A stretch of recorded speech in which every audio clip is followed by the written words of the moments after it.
Oh, good morning. Saturday. Missed you guys all last week, but we had, a matter of fact, let me get the pictures ready here.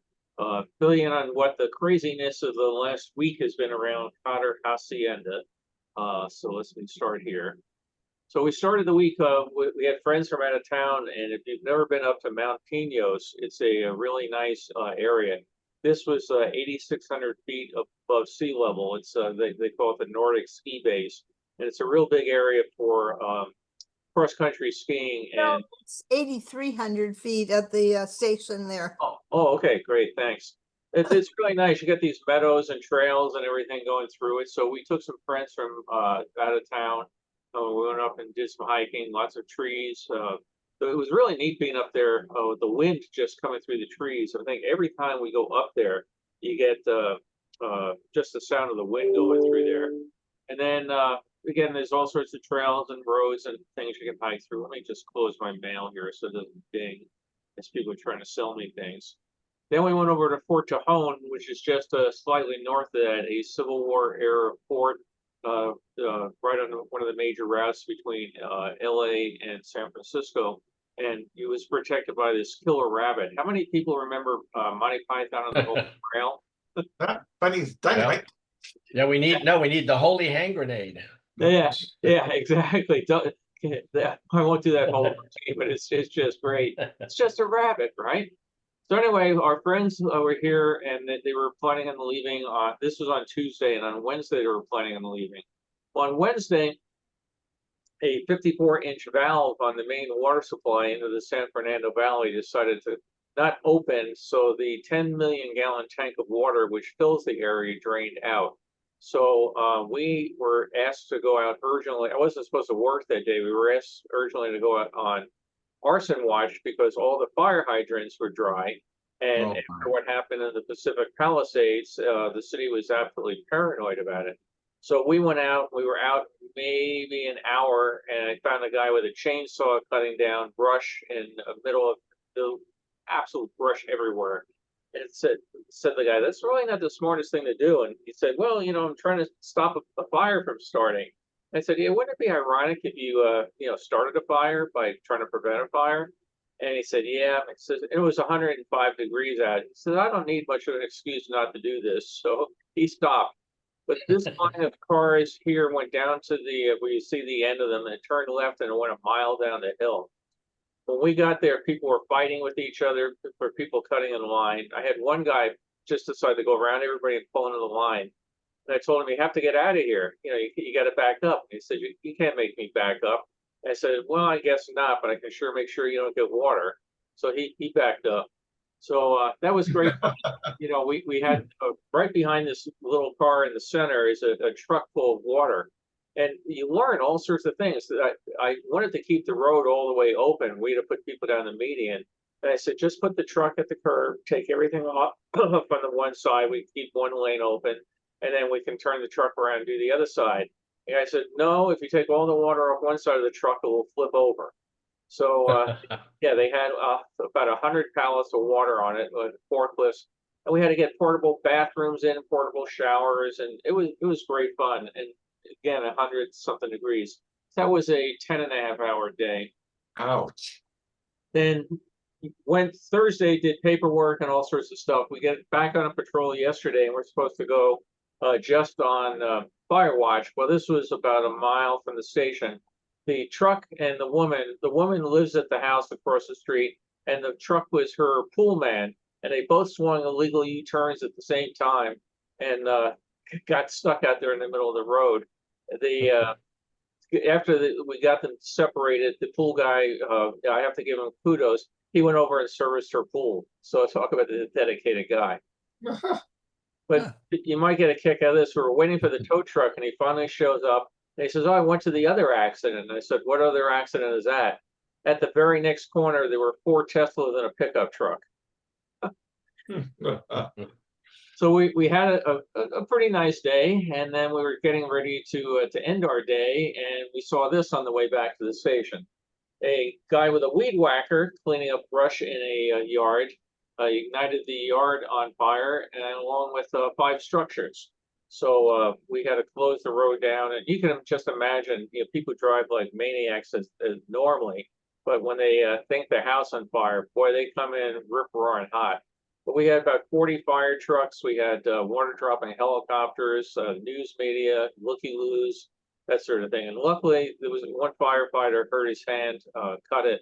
But no, when you see that sort of thing, you're thinking, "Oh, hope everybody get out of the house and wasn't asleep in bed with the smoke on them." So How does a weed whacker start a fire with a weed whacker? you hit a rock. It's spinning around, and it hits a rock, and the rock goes off and hits another rock, makes a spark, and off it goes.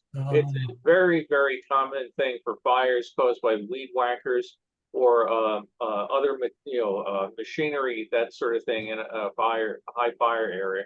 We had fairly low humidity yesterday. I think at one point it was down to 18%, and then, like I said, it was 105. So everything is tinder dry.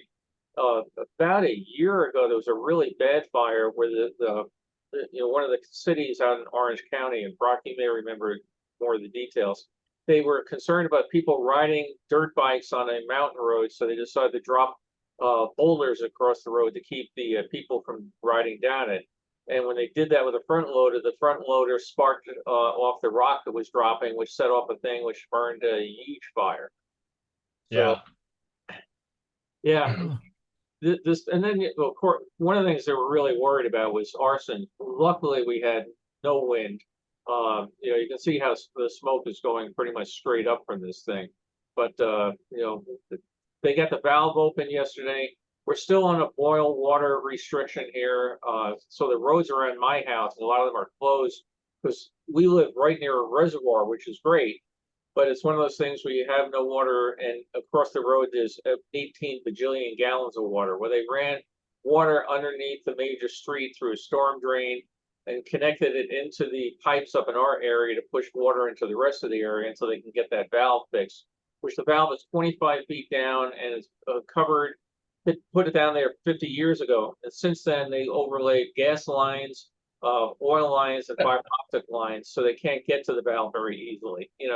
You think he would say you got this major valve, you need to put your fiber optic line 10 feet to the side. Nope, everything's crisscrossed on top of it. So, but a lot of the streets around here now have temporary pipes running along them, so you can't drive over them, which means you can't get in and out of our neighborhood very easily. So as a result, with all this, I didn't get to the films I had originally hoped for this week. But we're going to be spending time, at least starting with New York City, and we're going to be going jumping back and forth between 1939 and I think what's the latest one, 78. So let me start here. So one of the things I will admit is, despite having been from New York and everything, a lot of the buildings and everything, I didn't have the time to look up and find out what they are. So on some of these, if we're trying to figure it out, if any of you ex-New Yorkers or native New Yorkers know what you're looking at, please do let me know. So this is Lincoln Center in New York, the building with the arch. Yeah, this one I know. This is a model of Lincoln Center in 1964. So like I said, some of them I know, and this one I know. If I zoom in, does it even have the name on the building? Yeah, you can't quite read it, but it's something Hall. And then I believe we're at the Guggenheim Art Museum, but I'm not entirely sure. Again, if anybody recognizes and can do it for this first one, I just thought about, wow, it looks like a bunch of cars coming at you. Anybody recognize this? Is it the Guggenheim? I don't think it's a Guggenheim because it's round. Yeah, that's what I was thinking. I'll do a Google. The Guggenheim has spiral ramps in there. Yeah, exactly. Spirals. These are level. Doesn't the Guggenheim have an addition to it that's not that spiral ramp? Might.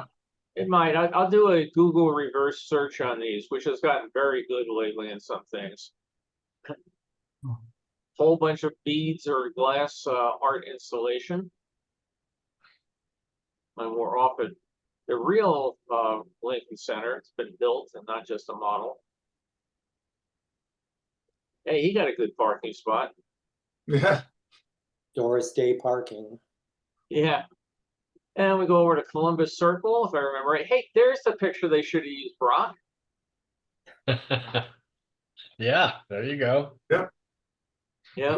What is that white building? It was a convention, type center. I forget the exact name of it, the New York Convention Center. I don't think it's there anymore, but I went to a number of, conventions there in the sixties. A lot of times they would bring in the Boy Scouts for crowd control for those things. So they would bring in, one of the ones I remember that was really cool was they had an international safety fair. And we went in and for working there, gave us all sorts of stuff. So my bedroom at home was just festooned with, signs about caution, machinery may start without warning, explosive gases on premises. My mother walked up there to change the sheets or something, and she sees a sign about explosive gases, and she said, "Oh, you guys are having fun." We go out to the airport, and we get to see some American Airlines and other jets in their old paint style. I thought that was kind of a neat one. American had they may not have it anymore, but they had a 757 in that paint scheme a couple of years ago. Really nice looking. Yeah, they did a nice blast of the past sort of thing, bringing it back. One of the things I like when you go through Kennedy Airport, they have a thing on the wall there of all the American airline logos over the years when they first started up to current day. And it's just kind of cool. It's just sitting on the wall there as you go by it. But have you seen that, Randy, going through there? I haven't, no. Oh, it's just really kind of neat how it's changed over the years. And there's LaGuardia back in the good old days when they actually had parking right at the terminal. Now everything is multi-story parking structures and a giant ass traffic jam and everything. But okay, for our car fans, let's start. What's the one over there? Pontiac or Oldsmobile? No, Pontiac. That's Cadillac. This is a Chevy Nova. Chevy Nova, Volkswagen, easy. Yeah, I was And gonna way say, over there behind it, there's a Ford back there too, a Fairlane. I see like a Buick Invicta back there. Ford Galaxy. That's a Galaxy. Or Galaxy, you're right. I meant Red and black Buick Invicta. Yeah, where the how about this reddish one? that's the Buick Invicta, I think. Okay. One of the things Bel Air to its right. What's No, that? the one to the right of the red and black one, the other way. Yeah, just that there's one a there. white one. The No, the blue other one, white. the blue one between the white. That's That's a white, the red and black. That's one. a Mercury. That's a Mercury. That's that Mercury? weird back roof. Actually, Yeah. I don't think that is a Buick Invicta because there's a white Invicta to the right of. You know what I think that might be? Is that one of the Edsels? They were copying other designs. Yeah. There's also a Buick next to that Mercury, the white one. That's a what Buick. I'm talking about. Yeah, that's a Buick Invicta for sure. Yeah. Yeah. Yeah, and then it looks like a Corvair hidden behind the Cadillac where the two ladies are standing. Oh yeah, it does look like Corvair. Yeah. But one of the things I get a kick at is you look at these old pictures and how things have changed. I don't know what this particular structure is. It remind me of the Bud structure from the '39 World's Fair. But they had all these fountains and everything. Was go out to the airport, bring your family out for the day, go up to the viewing lounge, which they would have had up here, watch the jets, and then you also the little details. You can read. Obviously, it's a Connecticut car, so. What year did Volkswagen start that square rear window rather than that oval window? I don't know. remember. Like I think very early 60s or late 50s. I'm not sure. Yeah, I think so. I think it was the early 60s. Yeah. And then the beautiful New York City air looking out from LaGuardia Airport. So that all was 1964. And That smog did make for some nice sunsets. it did. Just like the fires do. So that was August of '64. Oh, let's see. Well, I actually missed this. Let's sit here. So we're going to go back to September '64 now. And Kennedy Airport, the Pan Am, the TWA terminal, which is now a hotel. Now we're going to stay in New York, exciting New York, and we're going to. This is really an exciting spot. If you stay at the hotel at Times Square, you get music in every room. Wow. Yeah, It's elevator music. Elevator music. Each Yeah. of them is its own elevator that you take up. For an extra fee, you can have it turned off. Yeah, That's why there's a bar there, so you can drink to forget the music. yeah. You don't get TV. Music. You don't get TV. No, sir, not at the Hotel Times Square, but you get music and radio. Then if you Yeah. zoom in, you can start going down. You can see a parking structure here going up. But you know, all sorts of signs in here. We can find out the Holy Cross Church is just down the road here. And then there's a ad here. It's only 4 hours and 10 minutes to get to Washington. I assume that's by train. It better not be by plane. But again, you guys, oh, this yellow one here. That's a taxi. Checker Yeah. cab.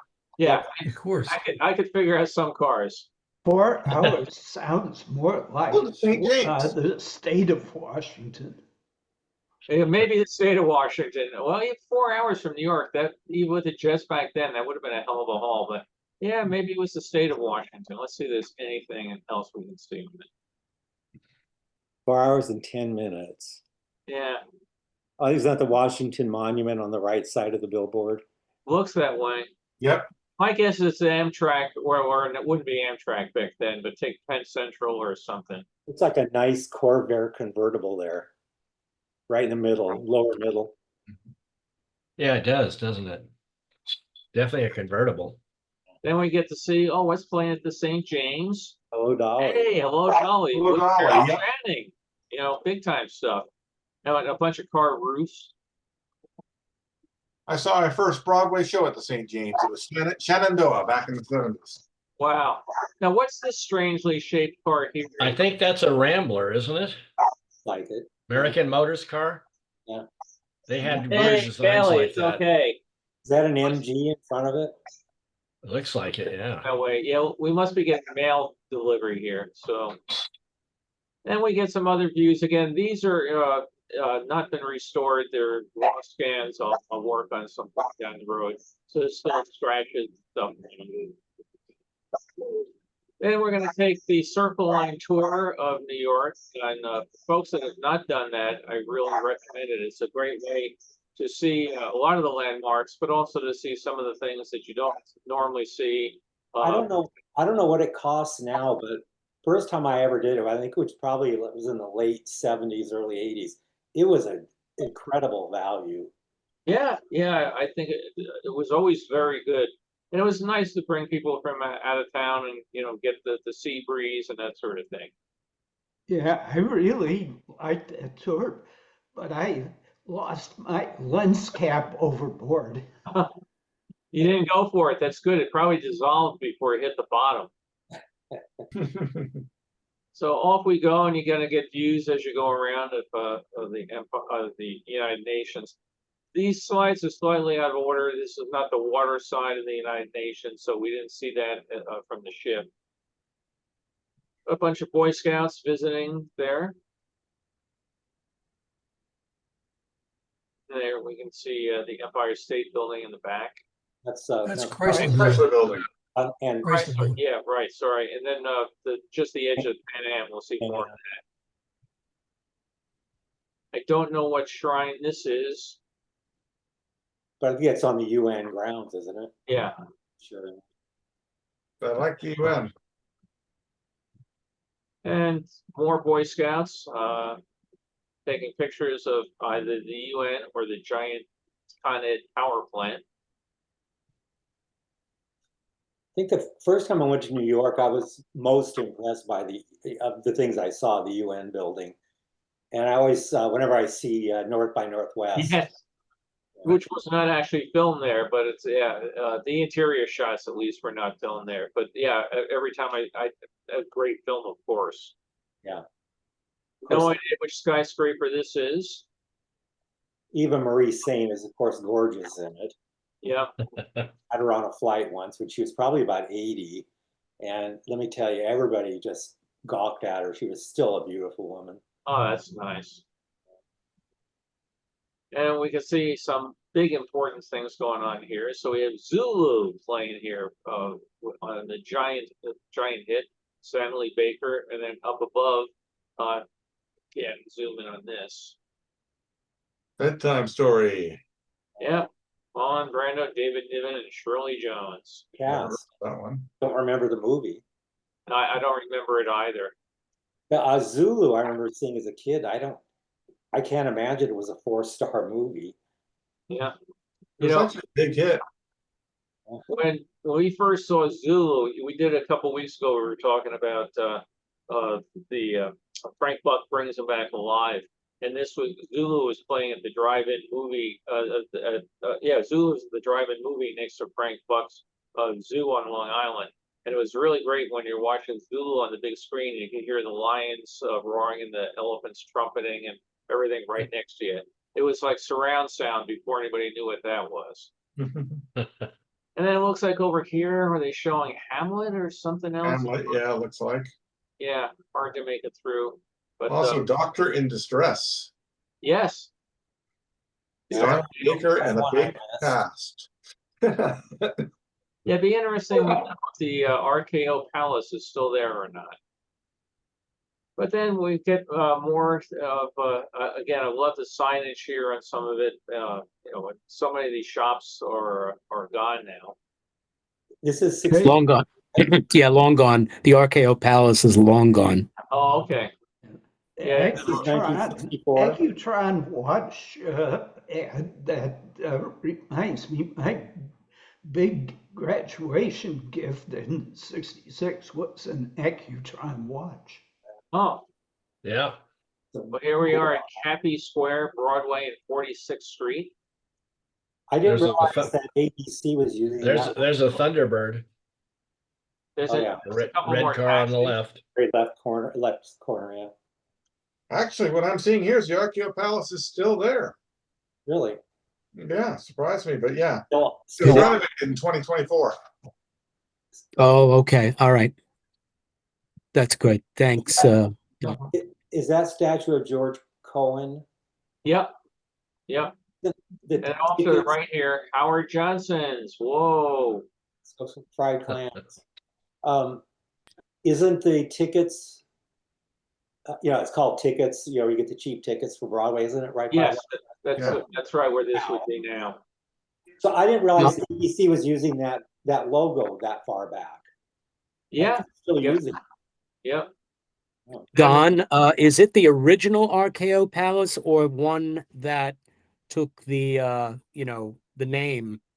I'll don't- check more, but the one I'm they- looking at was built. They did that. They did that with a couple of theaters. They just changed. They retained the name and they knocked down the original building. Oh, hey, yeah, actually, you're correct. It was built in it was rebuilt in 1987. Yeah.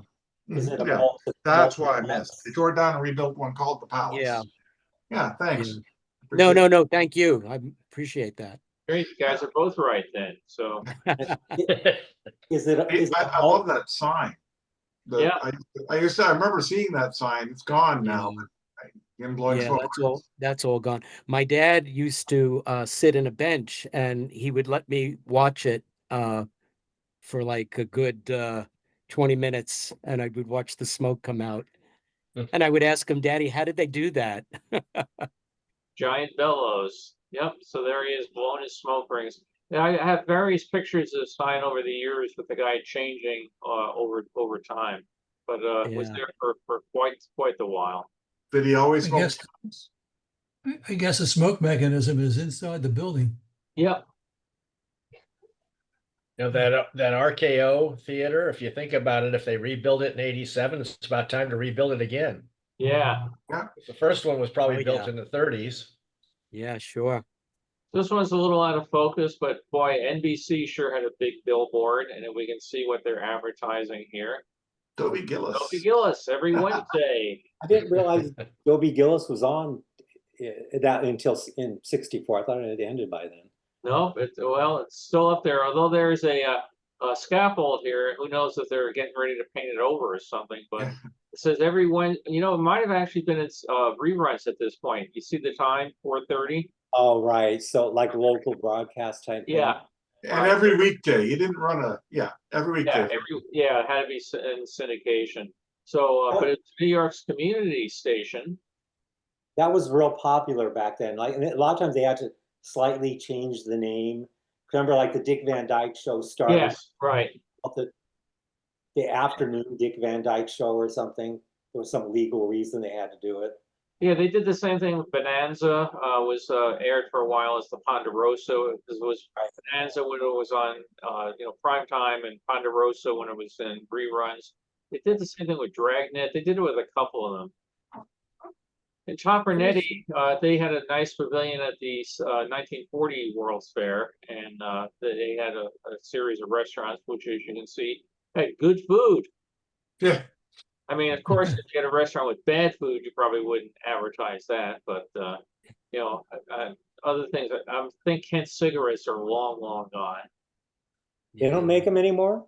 I don't think Kent. I'm not a smoker. I don't Yeah, pay I haven't attention to it. But I haven't seen Kent. My father used to smoke Kent, but I That's haven't yeah, seen. my parents smoked Ken, yeah. Yeah. So we go over to Rockefeller Center, and we can see here. Nice Triumph. Yep. So it looks like a what you call a Ferrari emblem on the back of it here. Oh, maybe it doesn't say Triumph. I can't really, it looks like it starts with a G or a C. I can't quite make that out. See.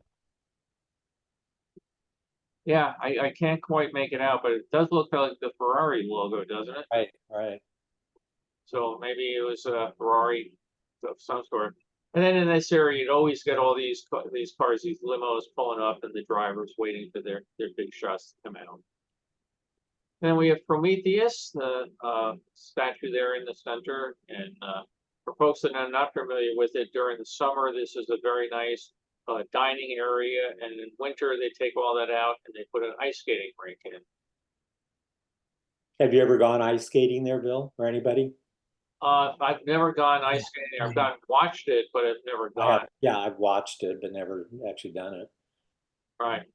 I have such fond memories of my father taking me here and just walking around. He let me walk around and explore, It's just amazing. You forgot to mention the little tree they put up. Yeah, the Oh, little yeah. tree, right? Yeah. By the way, Prometheus was by Paul Manship, who did the great statues at the 39 Fair. I had an office at one point that overlooked this area, and I could look down and just daydream.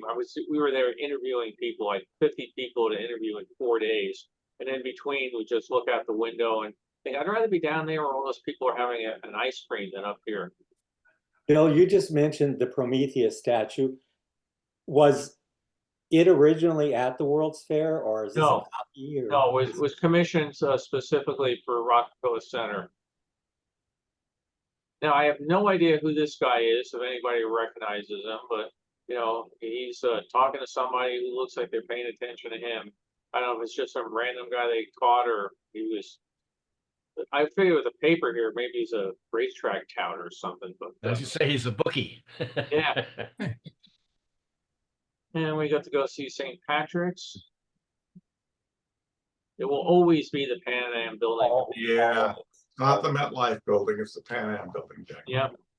And then over the side here, you can see Research Institute building. But yeah, good old Pan Am.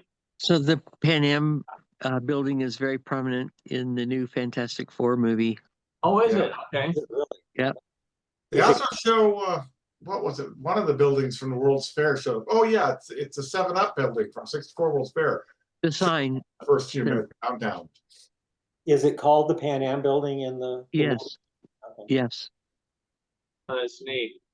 If And you're then, interested in the building at all, the Barbara Streisand movie On a Clear Day, which is not a very good movie, but Yves Montand sings a number on top of it with a bunch of like helicopter zoom shots. It's a really spectacular views of the building.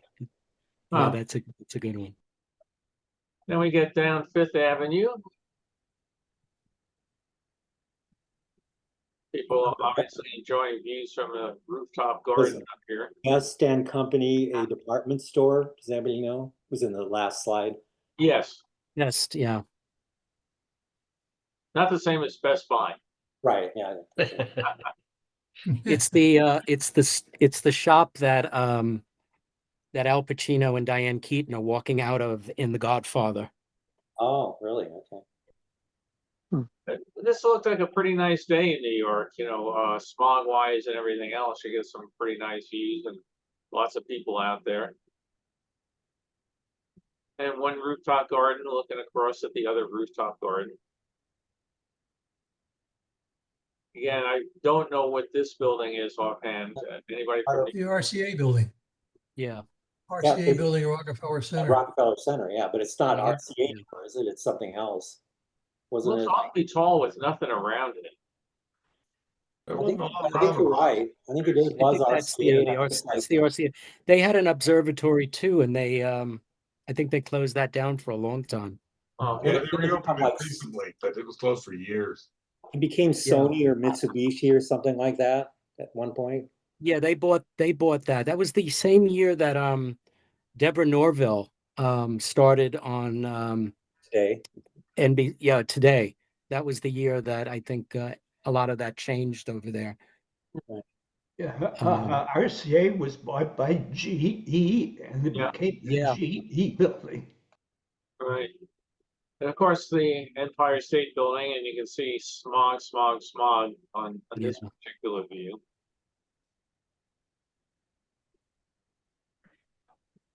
They did love their Pan Am building. Yeah. You know, Oh, the Chrysler building, Look how different it looks for everything else. Like I said, Chrysler 30s and this, 60s. Very modern. the Chrysler building, I had on a layover one time. It was probably about 6 months before Expo 2000 opened in Germany, in Hanover. I was planning on going, so I went. The German Tourist Bureau was in the Chrysler building, so I went to see if I could get some information. And the office overlooked the Pan Am building, and the window was open. I mean, it wasn't even like you could just stick your head out of the window and look. Wow. And I, of course, didn't have a camera, didn't have a phone at the, the iPhone or a cellular phone at the time. And I mean, just a spectacular view out of an open window, like 35 floors up. Wow. There's a heliport on the roof of that building. Yep, Right. that's what I zoomed in on there. You can also look off to the left and the right, the smokestacks, Con Ed plants with all the pollution coming out of it, which they plan to put a lot of controls on to try to make things better. I tell you, landing up here and having to walk from the helicopter, I'd be running, or actually I'd probably be crawling to Yeah, the thing. I mean, oh geez, no, thank you. You don't like heights, Bill? No, I tell people this. I never minded heights until I had to work and help build the Avon building and the Grace building in New York City as a summer job. I had a ride on the construction elevator 33 stories up on the outside of the building, step from that onto a wooden scaffold, walk along the edge of the building with a 50-pound crate of ceiling tile. And when I got to the end of the building, put my feet out to feel where it went around the bend, put down the box inside, and went back to get another 50-pound box. I never had a fear of heights until I did that job. And right now, sometimes, oh my God, that's a pretty high curve. So How high up were you? 33 floors. 33. Thank you. Sorry. Yeah, 33 floors walking on the outside of the building. And actually, it's really interesting. If there's a piece of kite string between me and eternity, I feel perfectly safe. But, I'll go right up the edge, look over. That's really neat. But the fact that there was nothing between me and eternity, and like I said, I couldn't even see my feet or where I was going because of carrying that box. It really got to me for a while. Yeah. So Is this again, in the Empire State Building? yes, This is on the Empire State. I think that was the Chrysler building. this one up here, we might be at Chrysler. Yeah, New York, you're right. That's New York Yeah. has It's Chrysler. And all that. Transfer cross. We're going to see that as well. That's kind of way you look. a running gag in all the Marvel movies is that, every apartment, every office building, everything that you look out the view and you see the Chrysler building. Yeah. And it's pretty, it's gotten to be really funny. That building to the center with the big ball on top, that's the Paramount building. And that was built by Cecil B. DeMille for cash. Which one? Wow. The This- one right in Where the is it? center here, There, the one with There the it is. clock, that's the Paramount building. Oh, You have any idea what this one is back here? It's the parking lot. a big Yeah, parking that- lot. parking garage.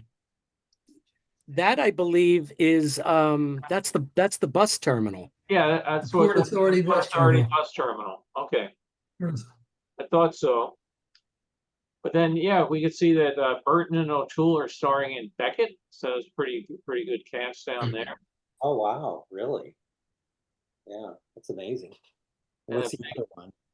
Big- Bill, when you go to New York this summer, are you going to be in New York City at all? We don't know yet. We're flying into Long Island on Wednesday. We have Thursday free, so we might go into the city, and then Friday our Boy Scout event starts, and then on Sunday we head up to the Catskills.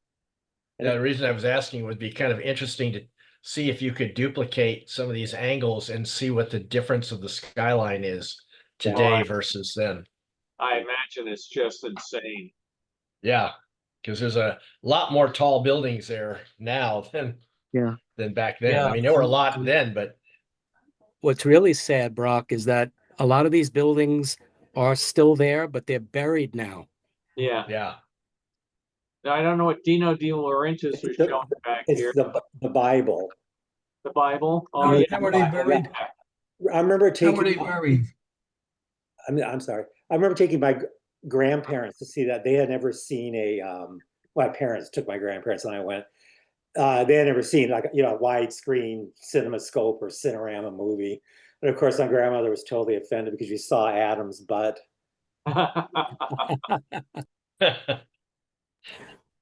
Oh, and I'm sorry. Can you go back, Bill, Yeah, to that sure. one?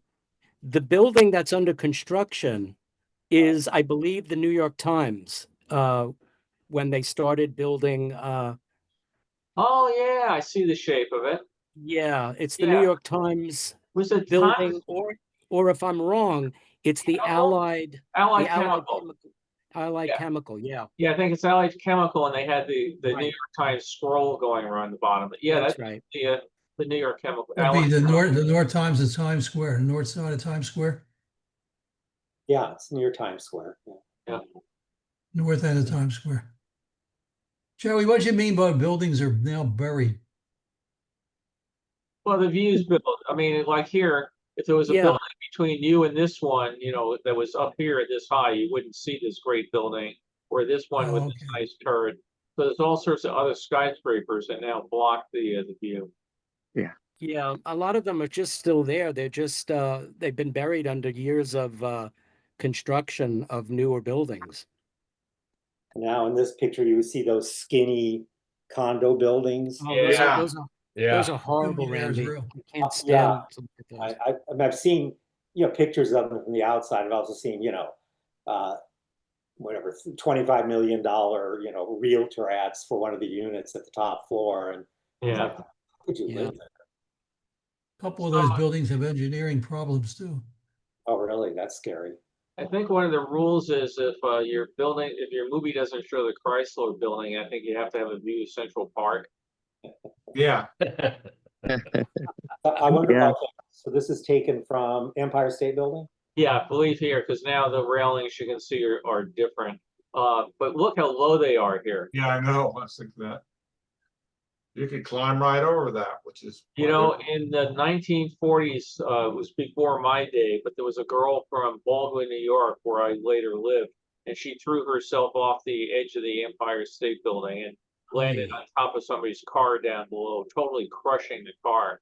Absolutely lucky she hit the car and not people on the street. But for a while, that was our town's claim to fame. How Wow. can you reach the ground? There are so many setbacks in the building. How can you reach the street level? You bounce. Yeah, You There's bounce that- off of one setback and you hit another one, you hit another one, and you just keep going.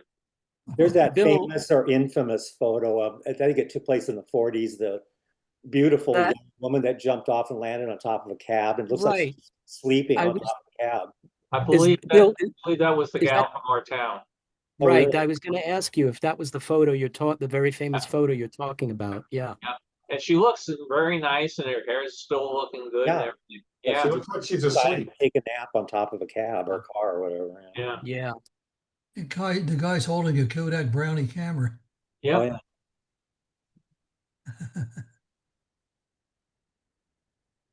nice It- view of the city there.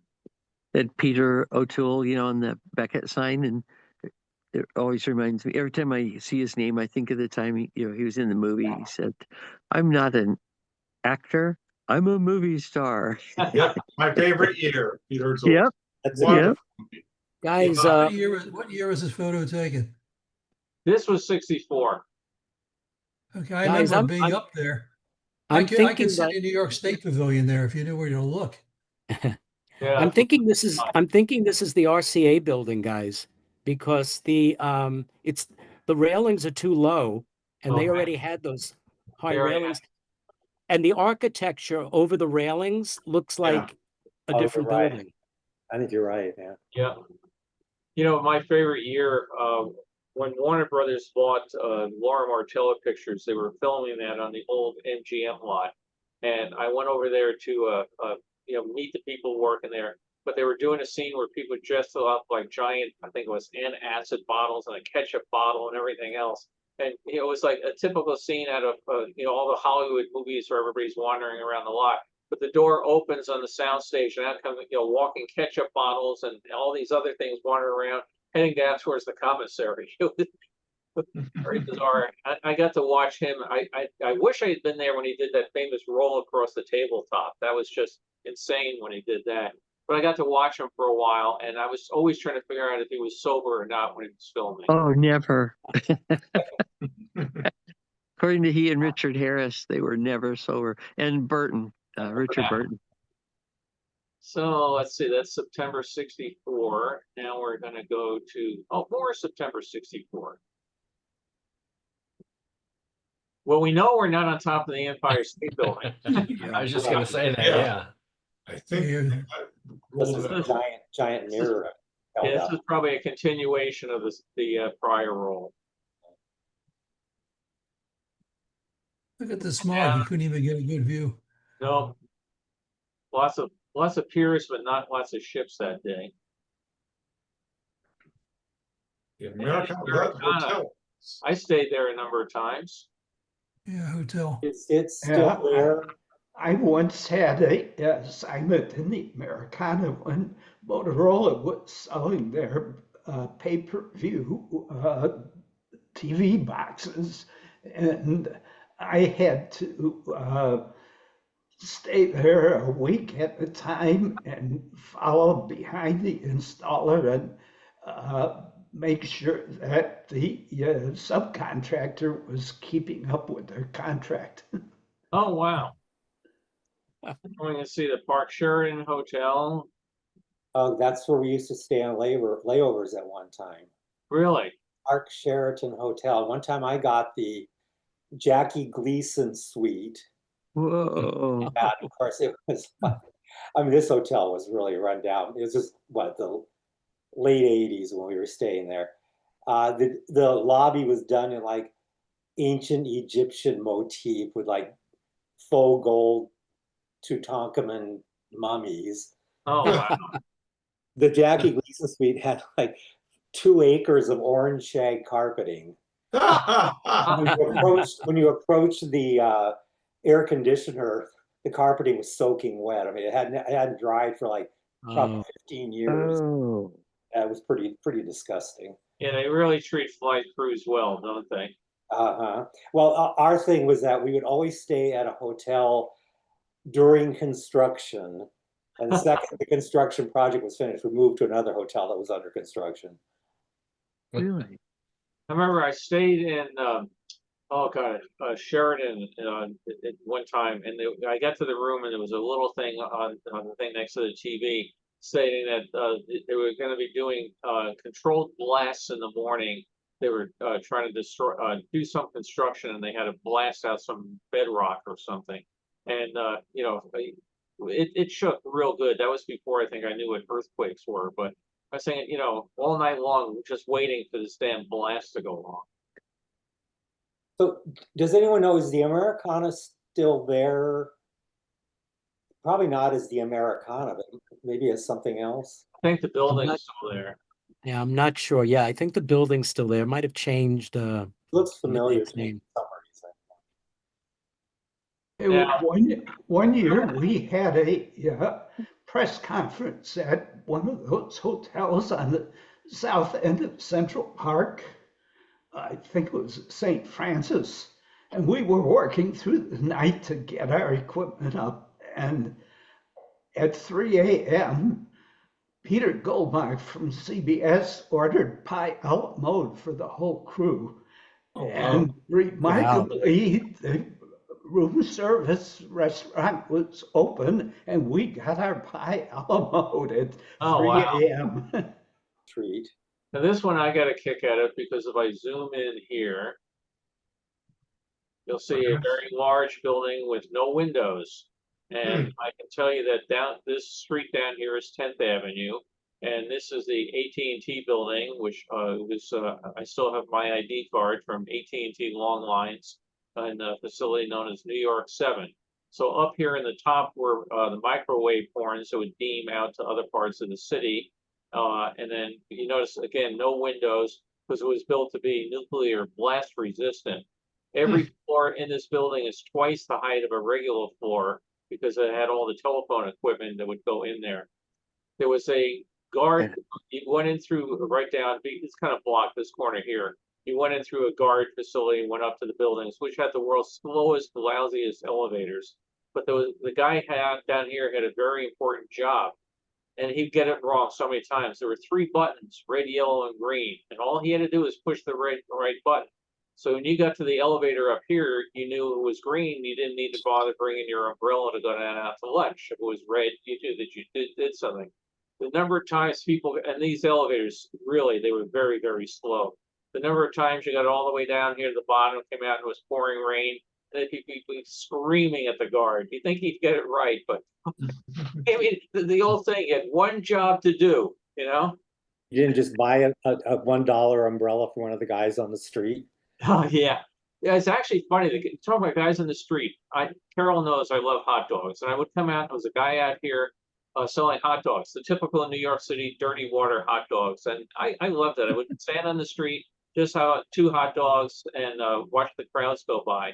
And I said to the guy one day, "Man, you do a really great business out here." And he goes, "Yeah, it's working out well." I said, "I'm surprised nobody puts another hot dog stand across the street and tries to get some of your business." And he says, "You're not from around here, are you?" And he says, "What do you think I pay? What do you think I pay protection for?" Yeah, you hear about all this stuff in the movies or on TV or anything, but yeah, he paid protection to some guys that if anybody moved in this area, he goes, one guy showed up one day, he never came back. You know? Bill, can you scroll down towards the bottom? Yeah. Let's see. Keep going. I saw a Braniff sign. somewhere. Yeah, it's up and to the right. I was gonna make a comment about it. So yeah, it's up and to the right. Oh, there. There we Yeah. go. Here it is. They were such a class operation. Oh, they were. You know, Man, when I worked for Western, that was Western. I worked for Delta for the last 30-something years of my career, but first 10 years with Western, and Delta and Western merged. But Western, back then, interchange flights were common because you had to get route authority through the CAB. So Braniff, for instance, flew from Dallas to Denver, and Western flew from Denver to Calgary. This was during the oil boom. And so we had an interchange. The Braniff 727 would come into Denver with a Braniff crew, and then the Western crew would get on and take it up to Calgary. And sometimes they got on our airplane, whatever. But you know, we get off of a Western airplane there. The seats were covered in blue, red, and orange paisley, like, you know, put on your sunglasses. And you get on the Braniff, and they had these leather seats, and I mean, it was just night and day. And they had just started their new, what they call the ultra paint scheme on the outside. It's kind of a metallic. It's just really, really classy looking. It was just, yeah, the night and day difference between the 2 airlines. You know, I had a similar experience. I was going from here to London, and I was supposed to be going on Pan Am. And we get to the airport, and they said they had some sort of deal with Emirates, and we were now going to be flying on an Emirates 747. And walking on board that, it was like, holy crap, this is the same type airplane? Yeah. Yeah, same here. Yeah. Hey, Randy, I always wanted to ask you, since I know you worked on the airlines, what was the strangest thing you ever saw someone bring aboard? Oh, nothing really strange. I mean, Burl. Yeah. what's that? What was that? I said Milton Berle. Well, I did have Milton Berle on a flight. Yeah, Wow. he was different. Yeah. Yeah, that's why I was on a flight with him. That's why he came to mind. Yeah. Actually, it was very nice, but yeah, we used to have people bring on TV sets all the time, and like, can you put this in your closet? It's like, well, we're on a 737 going from LA to Vegas. We don't have a closet. And back then, the 737 still had the open racks, only for coats and hats. Yeah. So where am I going to put my TV? It's like, well, and I'll never forget one time, the purser, or whatever, we didn't call it that back then, but she put it in the crew coat closet, which was just at the very front of the airplane, just outside the cockpit door. Had no door on it, had a strap just to hold the coats in place as you were taking off so they wouldn't fall into the galley. So she puts it in there. And of course, when we took off, it fell out and hit the galley and shattered into like 5 million pieces. Oh, Yeah, it sounded like a bomb had gone off. Oh, The parents wow. immediately called, like, what was that? Oh, just a TV set that hit the galley. ay, ay, ay. She I got had a she got flight, reprimanded for that one, let me tell you. I had another flight from here to London. Again, I used to go to London all the time, and I get to the airport, and our London manager is standing there, with this giant pile of boxes all tied up with string. It was the week before Thanksgiving, and I said, "Frank, what do you got?" And he said, "Got 13 pumpkin pies." Because all the other Americans, you can't get a pumpkin pie in London. And he's bringing them over. And he said, I don't know if I can fit all these around my seat. Can you take some of them too? So I said, yeah, I'll take them. So we get on the plane, and the flight attendant is like, where am I supposed to put 13 pumpkin pies? And he says, well, I'll tell you what, why don't you find a place for 12 pumpkin pies and you can have this one. They found a spot for the 12 pumpkin pies. And I think that was pretty smart. He goes, I've been doing this for the last 15 years. I know the extra pie. Yeah, there's the old, let's see, the brand of joke.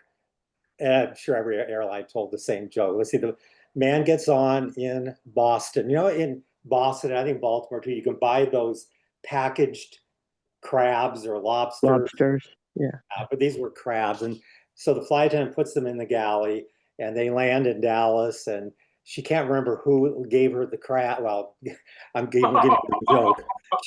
Who gave her the box. So she gets on the PA. Did the man who gave me the crabs in Boston identify himself? That's a good one.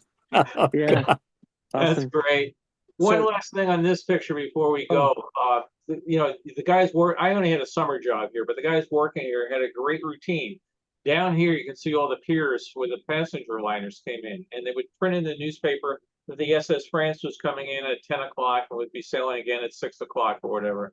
And at this point in time, you could walk down to the ships and you would pay 50 cents to the Longshoremen's Union, and you could tour the ships, and then they would make an announcement, all ashore, going ashore. I mean, typical movie stuff again. But this worked out really well. We would go pay 50 cents, we'd walk on a ship, and you see this big party going on with the streamers and the hats and everything, and you go in and you start eating.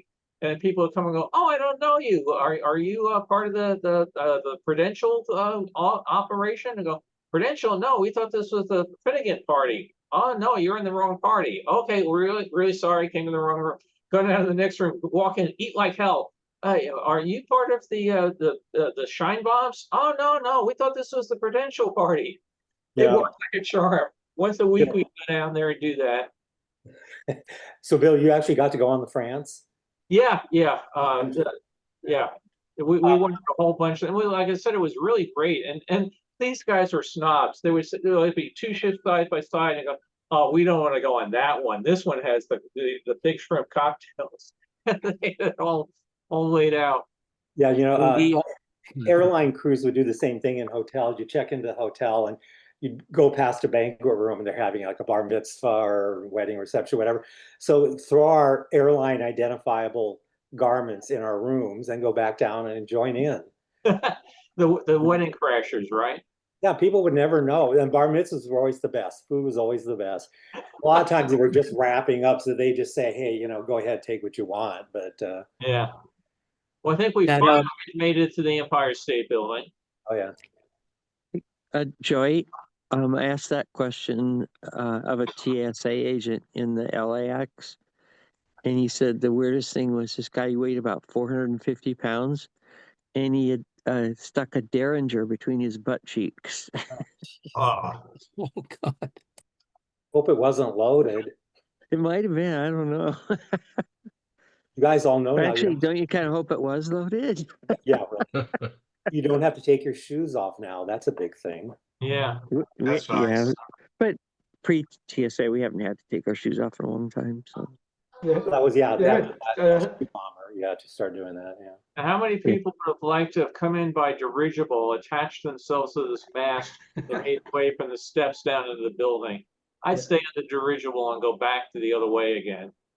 This photo reminds me that later on, when people got camcorders, they really had trouble from the interference when they tried to take pictures with their camcorder from this point. Really? Because all the EMF? Yeah, Oh, wow. So Bill, the picture would be full of herringbone patterns. Yeah, you see all the antennas all over the place. did they lower a set of stairs then from the dirigible Yes. into Yeah. the building? It only happened once. And I was they, gonna say, because usually they ended up in Lakehurst, didn't they? Yeah, they usually end up over in Lakeland, New Jersey. Lakehurst. Yeah, Right? but they did it. I mean, they had plans for it, but I think they did it once and no thanks. Mhm. Then we get to look over towards Brooklyn Now, is that from the Brooklyn side, rather. what is? Oh, from Brooklyn. Okay, what is that white building on the left side then? This one, That's an air intake for the Holland Tunnel. That's right. Yeah, that's right. Men in Black, right? I don't Doesn't know. he go to he goes to one of the tunnels and that's their entrance? Yeah, it's been Yeah, so- that's the one down in Battery Park. okay. Yeah. I love the red tugboat in that. I think it was the previous slide. There. It was off to the left, whenever there. Yeah. Yeah, we continue our trip down. This is over in New Jersey. It's a large train terminal, which is now, I think it's called Gateway National Park. But they had tremendous number, probably 30 train tracks coming across. All the train service would come in, and then they would put people on barges, or they call them lighters, and take the train cars across the river, and then people get off again. So you could get on a train, come over here, they take you over. They did a tremendous amount of freight crossings back between here. We can see Ellis Island off here, and then the Statue of Liberty. So if you do go over there, they've done a very nice restoration of the main building, and so the train sheds are still to be done. But again, this was a major facility for transportation for years and years. It was closed for years, wasn't it? Yes, it was. Yeah. So I think they filmed. Absolutely derelict. Yeah, I think they filmed. It was either Hello Dolly or Funny Girl. They both have train Yes. scenes in them. I remember reading that they filmed that over there. Yeah, and then they get off on the ferry boat where she's singing in front of it. Yeah, right. Right. Yeah. Yeah. So we get to look at Lower Manhattan. Again, I wish on some of these you can zoom in and you can see, I wonder what some of these ships were. There are just so many of them. Back when the passenger liners were a reasonable size and not these giant, things that they have today. What is Yeah, that building? What is the building with the dome on it on the right side? This one? Right. Again, I'll have to go through Google search and try to figure All what's the way. Yeah, it's at the very edge. It's half. Yeah, right there. Yeah. Yeah, no, I don't know. But Yeah, that's the that's- area where they built the World Trade Center. The World Yeah. Trade Center went up in that area. Mhm. Yeah, a lot of that's all gone. Ellis Island, back at this point, it was totally desolate, and there was a guy that did a story. He rowed out there in a rowboat, and took all these pictures. Did anybody ever get to go to Ellis Island before they restored it? I No. did. It was a Yeah, hard hat tour. The plaster was falling off the ceiling. Yeah, it was really fascinating because they would come around and give you tours of the buildings, and you go into like the hospital, and all the beds and wheelchairs and bedpans and everything were just where they left them on the last day. And That's right. I've got a whole roll of pictures that I shot out there. It was really fascinating. It Yeah, was they more haven't interesting then redone for the the, hospital yet. yeah, the tour then was much more interesting than the tours now. That's the way I would agree with you. So And was then it, Yeah. the was it part of the restoration work. National Park Service then? Yes, it was. Yes, when I went, which would have been around.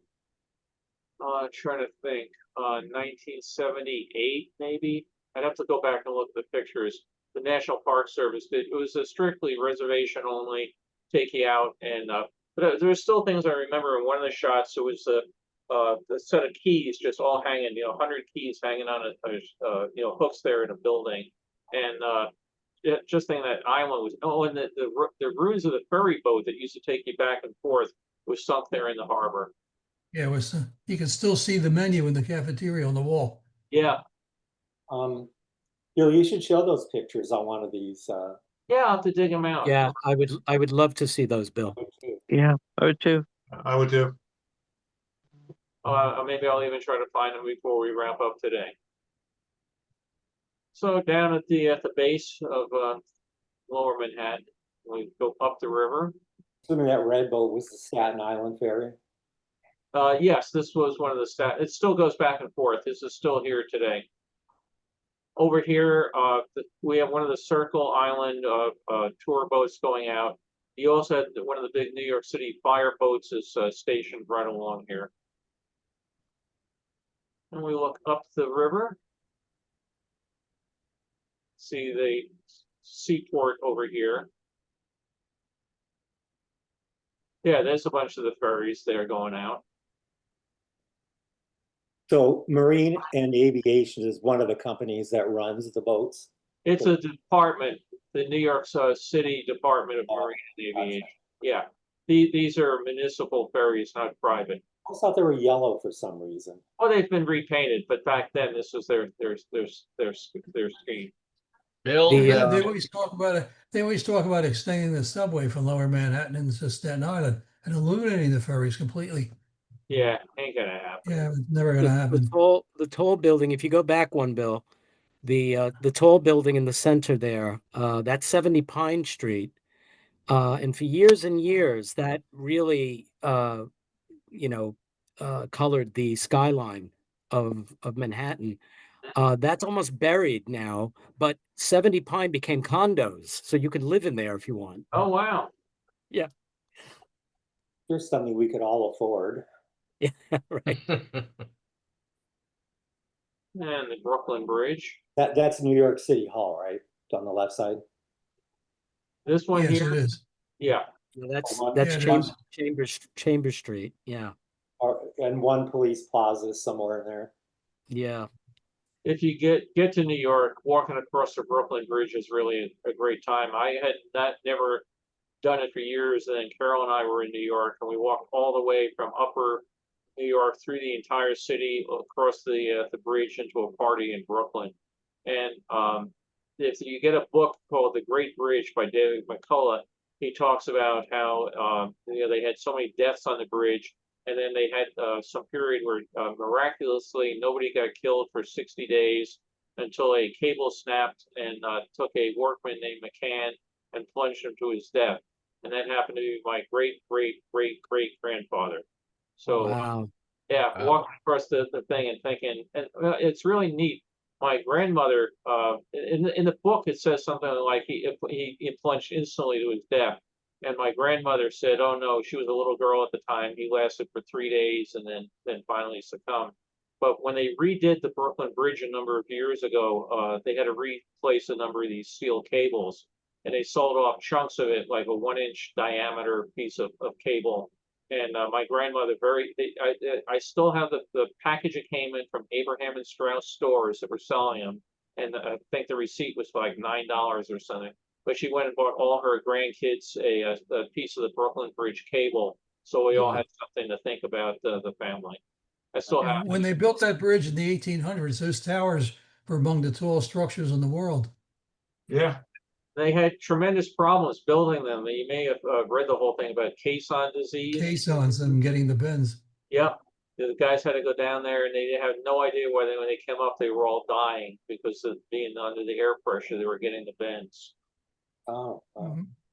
And then Roebling, the guy who built it, died, and he was sitting there when he was dying. I think it was tuberculosis, and he was watching the construction out of a telescope from the Brooklyn side. And when he died, his wife took it over, and That's it right. kind of kept it on the QT that a woman was running the Roebling company, because back at that point in time, women, of course, just couldn't do anything like that. But yeah, she supervised and got the damn bridge finished finally. You know, if anybody ever does do the walk across the Brooklyn Bridge, if you can time it so that you get over there either at lunch or dinner time to Brooklyn, lots of nice restaurants at that end. Yeah. Oh yeah. Yeah. Yeah. It's a great walk. You know, on the Brooklyn side, there's a great Oven pizzeria.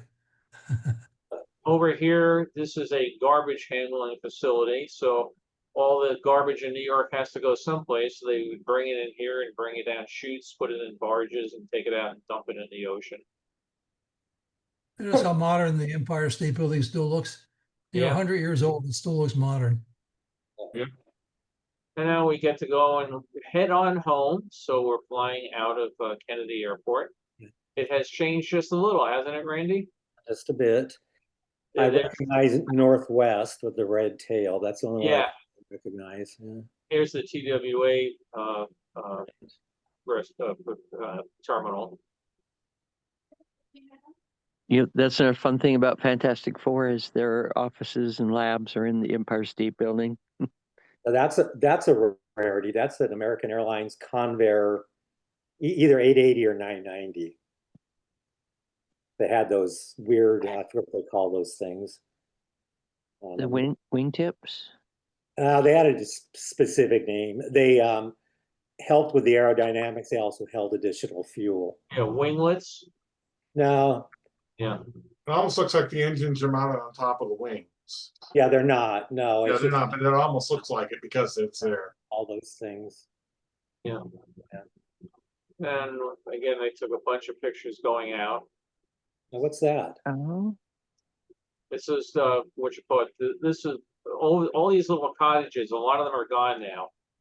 We had the Bell Parkway would go by, and you would have all these cottages out here, and the city eventually, over time, condemned them because they didn't have sewer service, that sort of stuff. But you could come by and you can see all the more modern stuff built out here, and then down below the fuel farm for Kennedy Airport. And then I got a kick out of this one. I remember looking this up.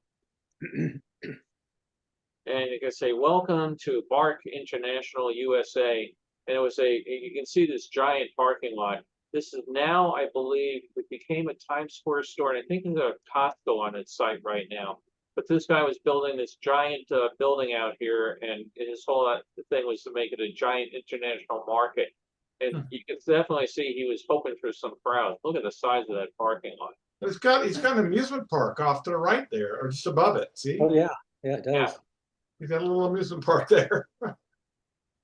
Disneyland, it ain't.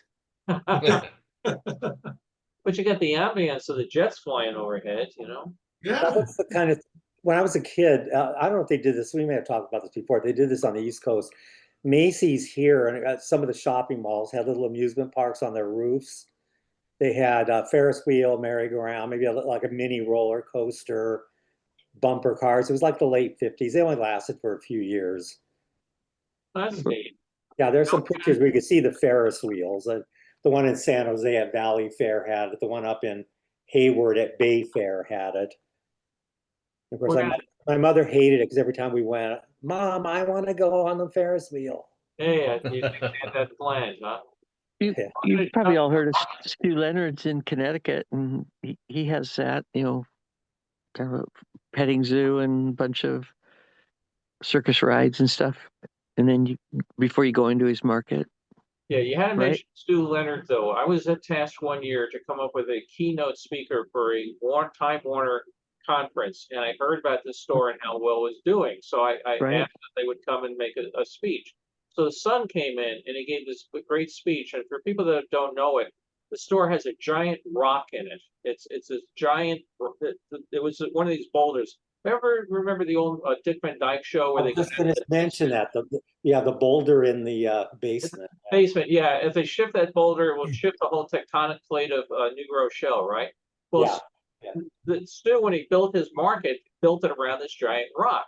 And he got really smart. He actually went off and he bought a whole truckload of debris from highway construction, and he painted these rocks and sold them as souvenirs to his store, right?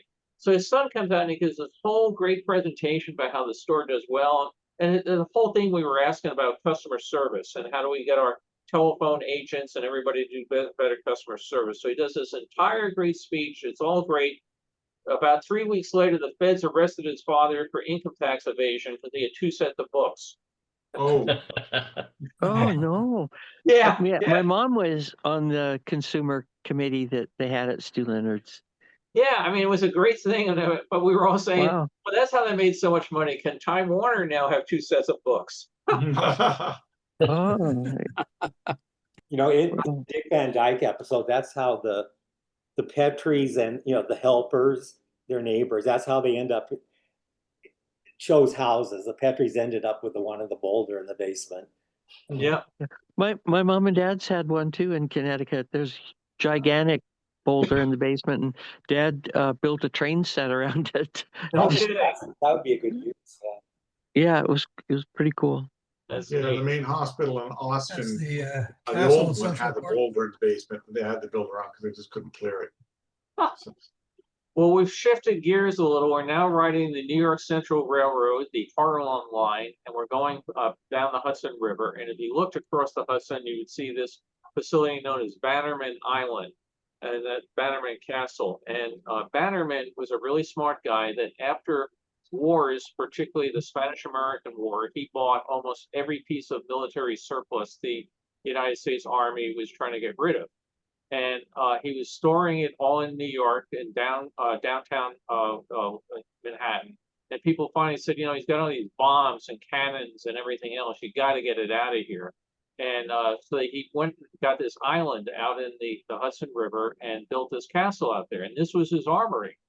And Wow.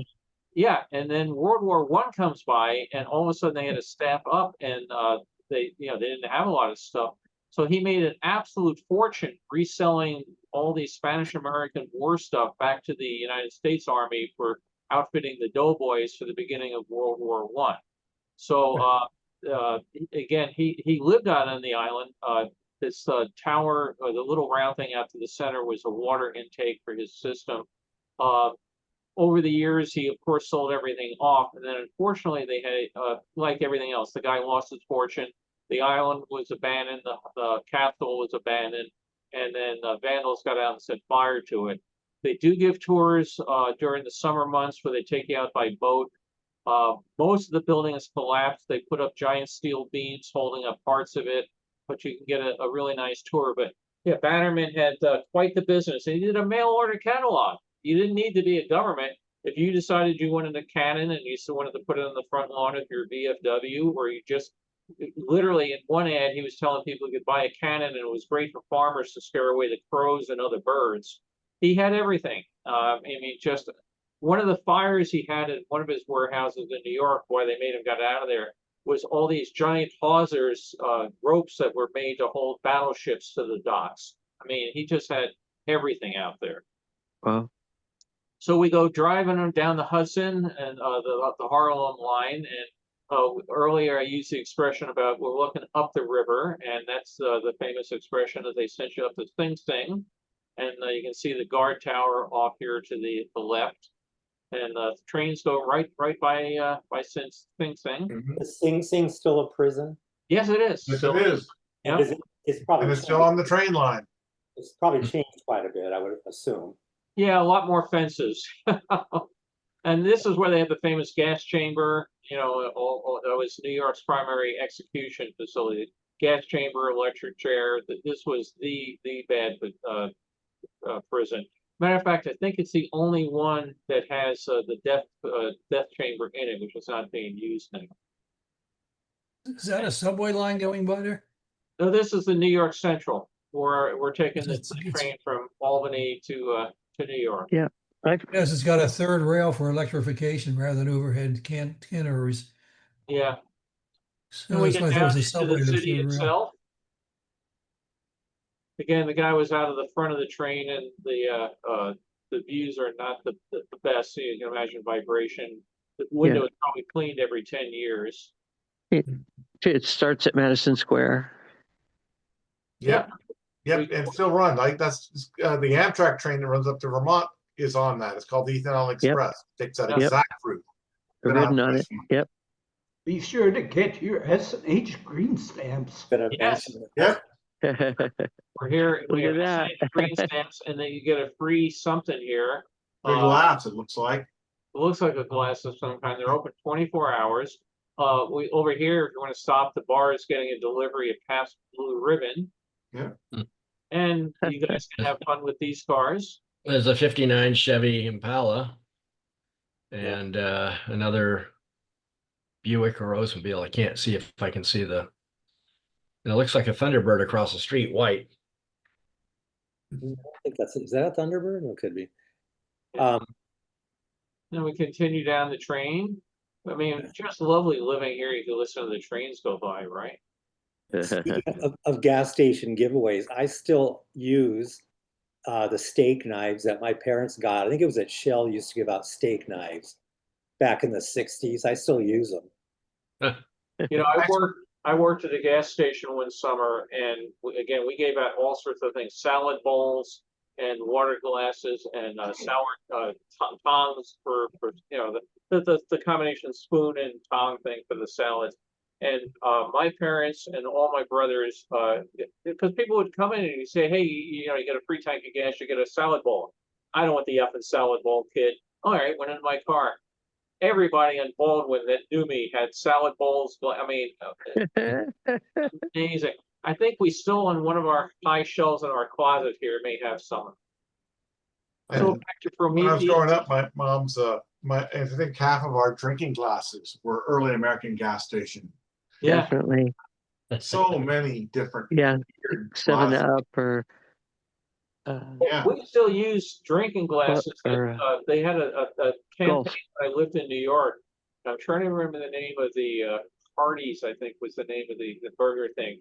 Where you came in and you would get a Donald Duck glass or a Daffy Duck. They would go between Disney and other characters. And we have a whole bunch of those, and they were so well made. I'm not exaggerating. I got these, and Carol's on. She can, you know, strike me dead if I'm lying. These things look like they were made yesterday. The colors are as vivid and, you know, beautiful. And again, I picked these things up in the 70s. They're 50 years old. They look like they came out yesterday. Yeah. Yeah. And they're Back very when- old. gas was Gone 10 off. cents 10 cents a gallon for the gas, and then they'd give you a set of 6 glasses. Well, I They wash your remember, windows, they check your oil, check your air. Oh oh yeah. yeah, we got into a price war with the station across the street because we were selling for 13.9. He dropped to 12.9. So the guy that owned the station decided we had to do 11.9. And the guy over there came over and said, look, you know, we can't, that's what it's costing us. The guy said, I'll put it at 9.9 if it puts you out of business. I mean, they were just Ooh. cutthroat. I can remember during one of the gas shortages back in whenever, you know, we've had multiple ones of them. Watching like Face the Nation or something, and some oil executive was saying, gas never was 19 cents a gallon. People have faulty memories. I'm like screaming at the TV set. Oh, Like you said, I can remember in San Jose, you had 4 gas stations at a major intersection, and it would go down to like 12.9. I can remember yeah. common. And this guy's screaming on TV. I tell the listeners like, no, it's never been 19 cents. People just have faulty memories. Yeah, you know, I can remember my dad told we had a Rambler station wagon. I had vivid We memories did too. into a gas station ordering, give me $2 worth. Oh yeah. You know, today that's half a gallon, not even a half a gallon here in LA. $2 worth of half a tank. I remember 24.9 in the late 60s. Yeah. Well, $2 worth to buy half a tank. we had in our station, somebody came in and, you know, you can imagine he had all sorts of nuts. Somebody came in and said, give me three worth, right? You know, and okay, so the guy put in $3 worth of gas. Oh no, I only wanted 3 gallons worth of gas. You know, whoever pulls in, and they thought they could just drive off. Well, the guys blocked the car with a tow truck and siphoned the gas back out of their car. I mean, Oh, wow. yeah, all over gas at 20 cents a gallon or so. But isn't this a nice, clean New York City subway? Yeah. Look at all the strap hangers. Yeah, they just got these cars new, remember, for the 64 fair. So They were the Bluebirds. Those yeah, are the Bluebird trains. So Kellogg's, yeah, we have Kellogg's over here, and I don't they're know all what, maybe. yeah, You can Well, go on the that whole train today at Kellogg's the New York advertising. Transit Museum. You can go to Yeah. the Transit Museum in Brooklyn. You can see that train car. Yeah. Terryton cigarettes. yeah. And nobody has their feet on the seats. Huh. Ugh, that drives me nuts. Looking back at I- the city, I no don't- World Trade On an Center. airplane, people lower their tray table and put their bare feet on top of it. I know. I would just tell people, one, it's not constructed to hold that weight, and B, somebody's going to eat off that. Oh, don't you clean it after every flight? Oh yeah, right. Some quick shots of the UN in 64. My big thrill is going there and being able to go to their stamp store.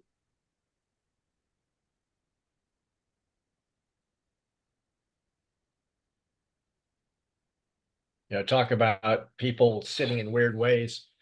You see people going down the street where the passenger, up front has got their legs up on the dashboard Yeah, in their chair. Do they know if the guy hits something and the airbag goes off, what it'll do to them? yeah. There have apparently been instances crush of your that ribs. happening. Yeah, where the people, like their legs ended up like almost in the back seat and their hips were, disjointed, major injuries. When we would do bike patrol, we would see people sitting like that at a light. We would try telling them that, and a couple of times the wife would be saying like, "See, George, I told you that. I've been telling you that for years." Other people were like, "I never thought about," and others were, "F you, mind your own effing business." Right. You can't win. Are any of these your personal photos, Bill? No, not this particular batch. What a great Okay. picture of the Chrysler building. Yeah. See the gargoyles on it, the Chrysler insignias? Right. We're They gonna stick jump. out about 20 feet. We're gonna jump way up in time now to August of '78. That was still 64. Yes. Yeah. So we're in August of '78, and we're taking again the Circle Line tour. Again, all these dirt splotches and everything else will disappear over time. We should have the trade towers at this point. What's that? We should have the trade towers at this point. Maybe off Look at Yeah, us. when we get It down to looks like that a part, squash bug over there. I see a so when we squash get down bug. to that part of town, you'll see them. Look how dirty the stone looks. No, that's water. Yeah, this is all water. We're out on the river. Nah, the stone buildings are dirty. There you go. There we go. There. I did the camera control software for those buildings and the 2 buildings down below, the American Express Tower and one other. In the Wow. early 80s, I installed that, or in the mid 80s. For security cameras. You mean for security? What? For security cameras, yeah, I used Oh, to yeah. work for a company called ABM Data Systems, and we wrote Bill, a lot of security Bill, software. can you go back? I'm sorry. Can you go back 2 or 3 photos? There was maybe one more. One more. Yeah. Can you send me this particular photo? Yeah, let me make a note here. 1 second. Yeah, because that tan building underneath is one of one of my father's local unions for the Oh, No kidding. the cool. longshoremen's union. Yeah. The modern, that that one. one there. This one down Yeah. here. Yeah, that one right there. That was a union headquarters for a while. Sure, be more than glad and to then- send it to you. Yeah, thank you.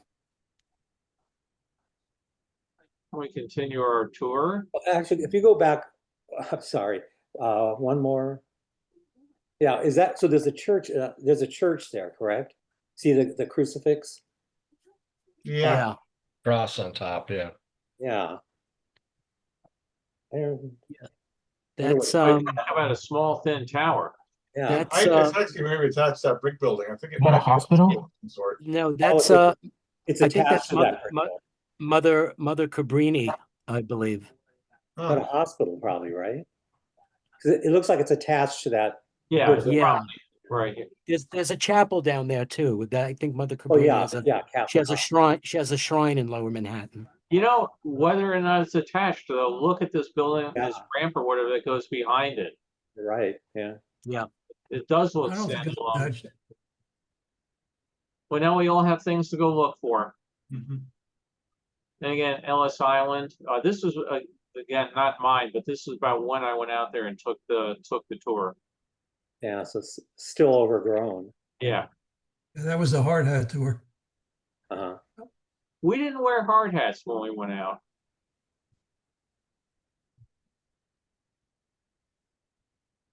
Give me you're tired and you're poor. Verrazano Narrows Bridge. We were coming home from college one day, and a ship carrying liquid naphtha hit another ship, and they drifted under the bridge. And the flames were so high they had to close the bridge because they were afraid Yeah. it would melt the girders of the bridge, which was I a remember great that. inconvenience to us because we were planning to cross the bridge, and now we had to go all the way back up to take the That- George Washington along with everybody else in New Jersey. So that That was a my yeah. 400-mile drive from college ended up taking about 14 and a half hours. You That know, those was- towers are so tall that they're perfectly perpendicular, but yet they're not parallel. That Yeah. accounts for the curvature of the earth. There is right. Yep. Or the Yeah, that curvature was of the a- earth, so they're- That was a That's giant good. event in Brooklyn when those two ships hit, and they Yeah. kept them out. They kept them out there for a long time, sticking out of the water. And I think one was called the Sea Witch. Yeah, that sounds about right. Yeah. Is that Verrazano Narrows Bridge? Yes, Yeah. that's Yeah, Arizona okay. Narrows. Used to be, and this is Staten Island. So you used to have what you call it, ferry service. The day the bridge opened, the next day the ferries closed. It used to be absolutely horrific. I mean, the lines for the ferries on the Brooklyn side were insane to get across. I can't even imagine with the volume of traffic that went now. You'd have to have ferries nonstop. I mean, it's just crazy. And the Verrazano, it's real expensive right now. Joe, do you have any idea what the toll is? Oh, it's gone up. They might do that thing where it's a toll that they mail to you now. I don't know if they got rid of the toll booths, I think. Yeah, but it's About like 20 something $20 bucks to round go trip. across. Yeah, it's like 20 something dollars or something That's like round that. trip though. Wow. Well, it's Wow. only charged one way, yeah. But I mean, Yeah, when they charge I one think it way. was 50 cents and people were outraged, you know. Yeah. I remember the first time I went to Europe, we rented a car and we were going through like northern Italy and Switzerland. They had some of these tunnels that were, miles and miles long. And we pull up to one, and between the two of us, we had maybe $5 in local currency. Pull up the fare through. This is in 1974. The fare through the tunnel is like $40, and they wouldn't take travelers checks and they wouldn't take credit cards. So we had to drive back to the, the village we had just passed, cash travelers checks so we could go through this $40 tunnel. Great. A fort, I believe this was built during the Civil War. You can see a cannon. I wonder if they bought the cannon from Batterman. So Where is that fort? Is that on the Battery? that's the Yeah, the battery. battery. Yeah, Yeah. and I'm trying to remember the Battery name. Park. It's got a name, and for a while it was the New York City Aquarium was hosted inside Oh, here. yeah. It's called Castle Clinton. Yeah, that's it. Castle Clinton. Thank you. Right. Huh. And They used to- Isn't that Did where you- US Airways ended windows? up? what's that? Did they have cannons in those windows? It looks like they were inset the whole Yeah, can. yeah. These were all where they would have had cannon ports and everything. My dad's office was in Lower Manhattan. We would walk down here, and this was just open. There was a couple exhibits. The aquarium was long gone, but it was also used as a major immigration processing facility while they were building Ellis Island. So the ships would come in, the immigrants would be taken out here to the port, processed, and then they opened up Ellis Island, and then they put the aquarium in. So it's had quite the history. And isn't that where US Air ended up floating down there? Right down near here, yeah, yeah, And they moored it there, so it wouldn't yeah. go any further. Yeah.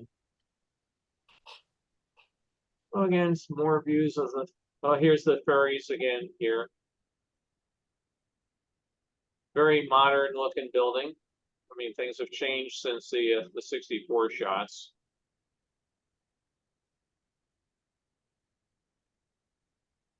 Seaport. You know, as Joey was mentioning, so many buildings are now getting obscured. So, you know, things like this, whatever you would have seen behind it, you're not going to see this one anymore because this is going to be blocking the view. Yeah. And we're going to go underneath the Brooklyn Bridge. One thing on the bridge is people put a zillion locks along it with their initials and everything on it, where the city keeps coming and taking them off. We've been in places in Europe where they said that the bridges were getting overloaded from the weight of the locks, and they have to periodically take them off. Yeah, who started that trend anyway? Who started that idea? They're called glove locks, Irv, and it's all over Europe and the United States. Yeah, you see them everywhere. They're all over the Yeah. States too. But Yeah, who came up with that some idea? guy at the Master Lock Company came up with a great idea. Yeah. But And there's this is some really before fancy ones. social media too. Yes, right. It's like I took some, a lot of pictures of them and then went and looked on eBay, and some of these locks are like $100 a piece, and Yeah. they're a lot of money, and they're super fancy. And What is the Good, bridge in the front again? I believe Lock this is the 59th Street Bridge, which they today renamed the Ed Koch Bridge, which it's always to me going to be the 59th Oh, Street Bridge. no, Particularly Bill, because I'm a that's, Garfunkel fan. that's the Manhattan Bridge, Bill. It's the Manhattan. I'm sorry. Yeah, yeah. But you're right about Brooklyn the and Manhattan 59th next to Street each other. Bridge, yeah. And that's So Pier, where's the 59th Street Bridge? On 59th that's Street. over on 59th Street. surprise. Imagine that. It's actually the Queensboro Bridge. And my wife's father in the 40s, I believe, he climbed to the top of it as a dare Oh, and back down again. So that's how it's such a famous bridge in our family.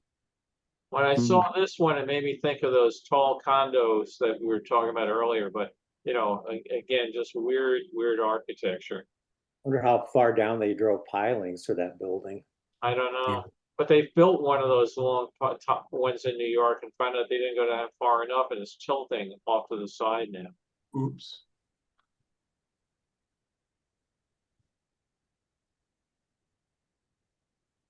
Con Ed plant.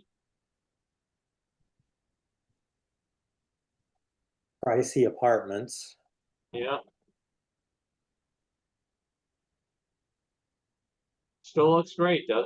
Every time I see this, I keep thinking of Miss Harrigan.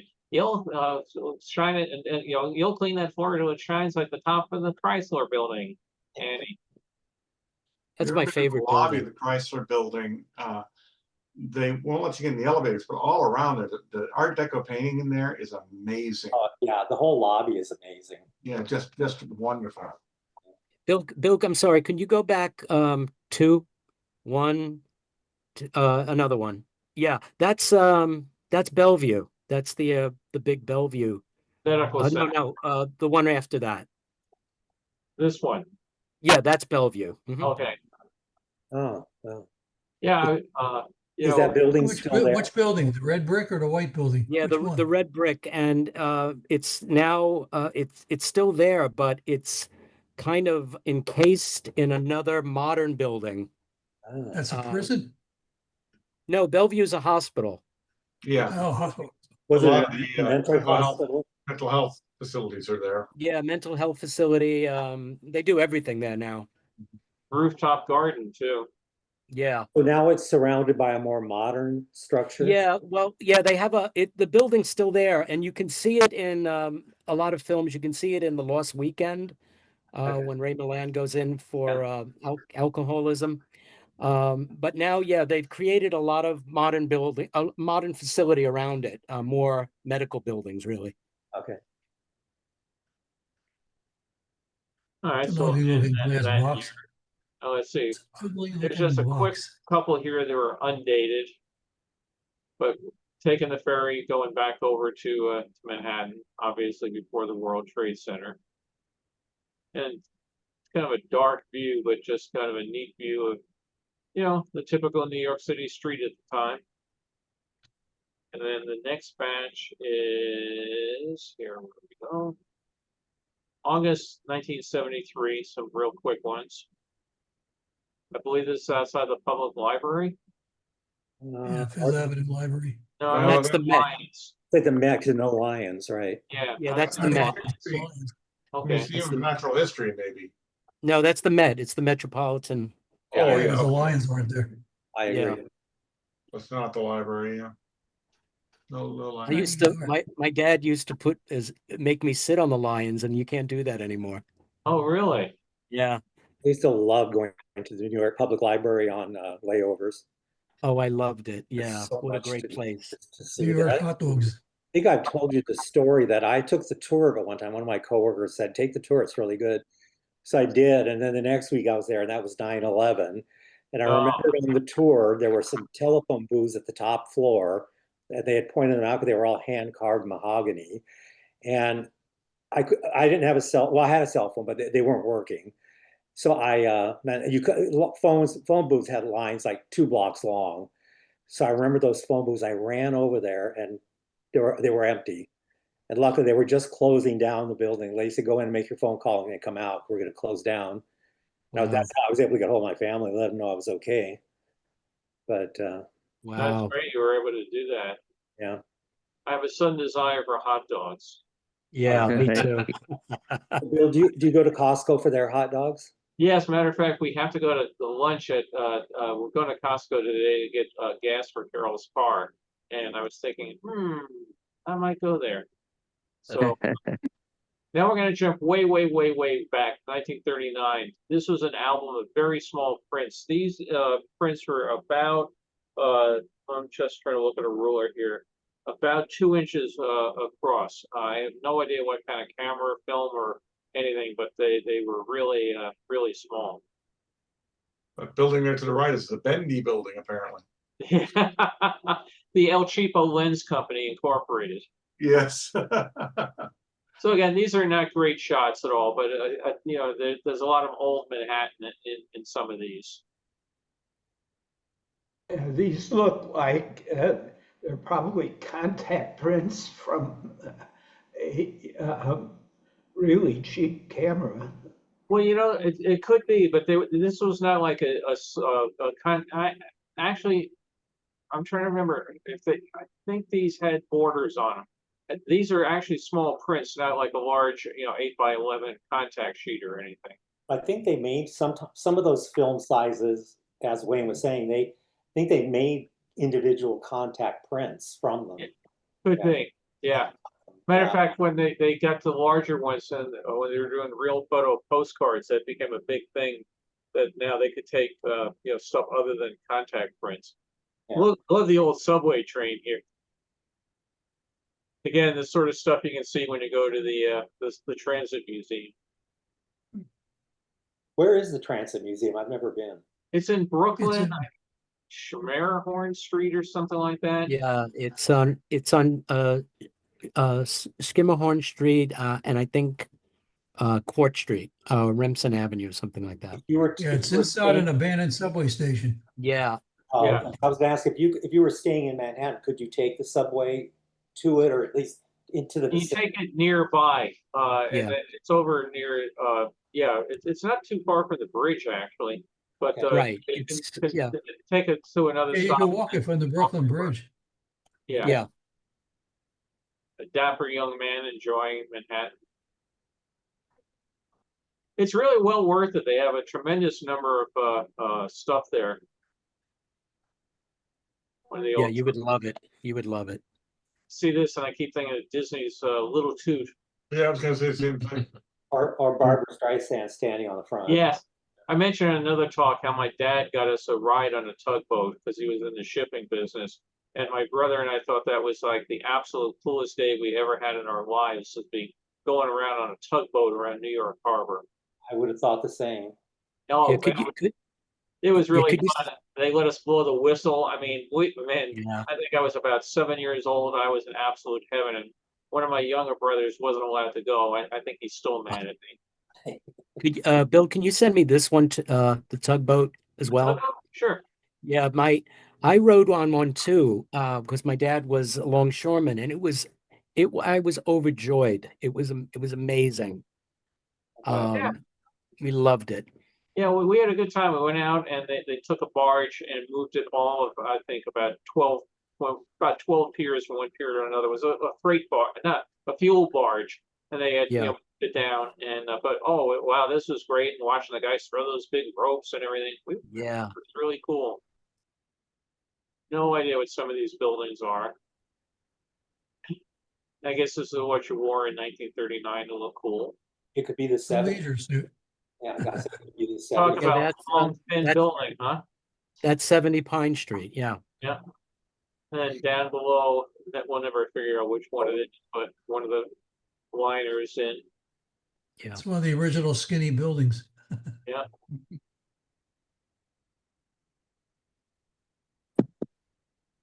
I posted this online, and boy, the debate with people trying to get on exactly what street this was. Good luck. You know, there were, say, 20 people absolutely positively convinced it was this street, and another 50 that were positively convinced it was another street. I finally gave up. It's an old street. Taken for the subway. Yeah. George Washington. That originally was supposed to be all clad with stone, and they decided they didn't have the money for it, so they left it that particular way. Single deck. It's a nightmare to paint those girders. Yep. Getting up to the end of the Bill, river. is it double deck now?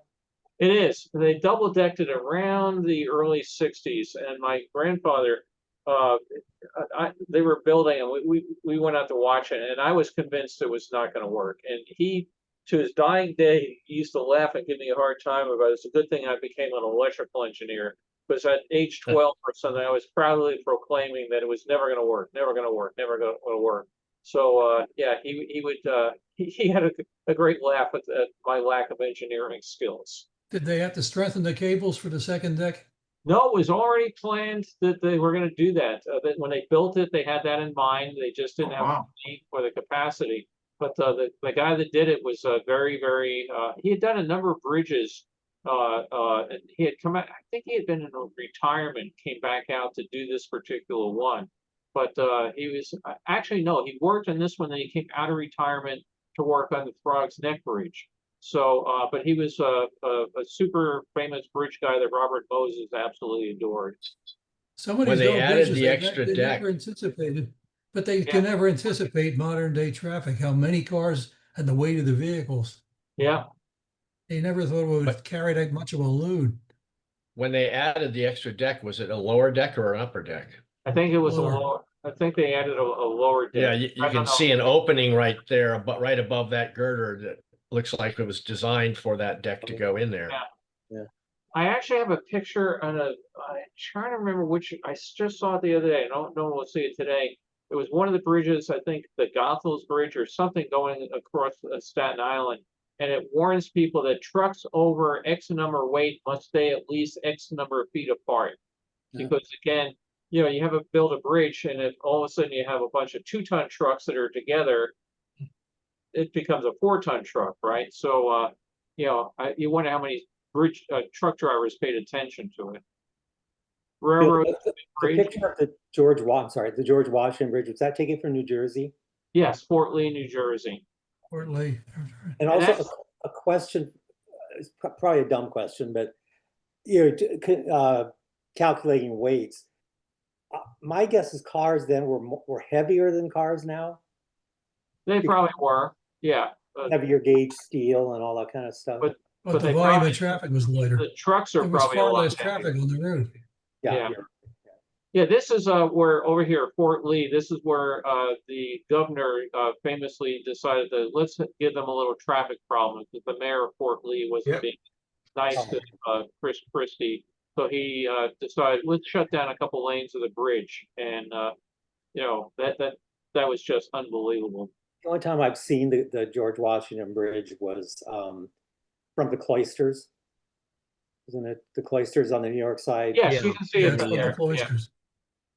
Carol and I, geez, it was just a year ago. It seems like forever. We had done a trip up New York. We stopped at Lake Lopakon, New Jersey, and we had to come back over to get to Kennedy Airport. And the traffic that was so jammed up getting to this bridge, what was supposed to be about a 2-hour drive became almost 5 hours. Wow. We made it to the plane by me standing in the door saying, she's coming, she's coming. They're saying, "Ferry, you have to move, you have to get out of the way." No, she's coming. And there's Carol running down the thing. It was a terrible drive. So when we go this next time, I think we're going to go back. So, if there's a 200-mile detour, I'm going to skip the George Washington Bridge. How long ago was that? Use the Bill? Tappan Zee Bridge. What's I that? use the Tappan Zee. I have traffic nightmare stories about that bridge and the the Bronx River Parkway was never made for interstate travel. It Right. was just a scenic route, like a very, a country road almost in its early days. So the traffic is unbelievable now. Yeah.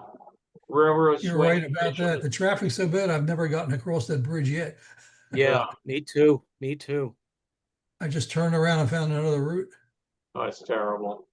Yeah, See, well, my that's where they talk father, about the weight. They never figure bumper to bumper cars in every lane. That's Right. where the weight comes in. right, and buses and trucks and It's just too much weight. Not quite sure which bridge this is, but I love the giant stone pylon, holding the thing up. Massive engineering. Not sure whose fancy guy's yacht was in town that particular day, but living rich must have been good, huh? The Again, two Normandy, liners. I don't know which ones they are. the Normandy on the right. Is this the Normandy? Yeah, look at the stacks. Yeah, they're very identifiable. oh wow. Oh, okay. That's a wonderful picture.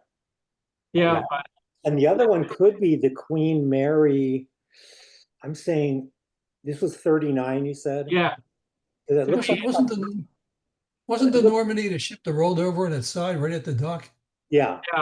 I was just going to mention my grandfather, the same one that gave me the good laughs about the bridge, was the New York City fire chief. And during the time of the Normandy fire, he was assigned to a unit that would do postmortems on what the fire department did right and what they did wrong. And he was assigned almost a year to doing the Normandy postmortem. And basically, they had a problem where they had no unified command, where the people were just pumping water into it left and right, and they were not paying attention to how much water they were putting in, and they were putting it on more on one side of the ship than the other, so it just rolled over and sunk at the dock. And they eventually raised it. They tried to make it into a troop ship, cut the whole superstructure off. By the time they finally got that done, the war was over.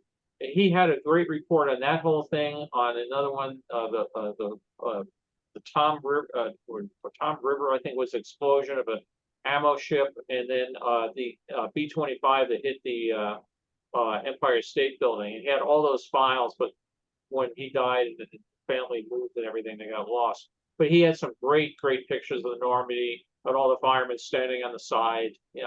Just a shame I've never been able to find that. Yeah, this is in 39, you said. So Yes. I think that the rear portion of that, they had already modified. I think that was the Winter Garden or, some public facility, probably for first class, with all the windows, the rectangular windows. Right. Yeah, I had probably for first class passengers only, but they had extended it. And I think on the left, I think that's the Queen Mary painted gray, but that seems The Gray Ghost, yeah. yeah, but it seems too early, 39, to have done that, but maybe not. Maybe that was because they painted it gray for when it became a troop transport. Right. I'll have to look up when they did that. Everybody's well dressed down at the pier. Right. I don't know if this might be the Cloisters. I think so. Yeah.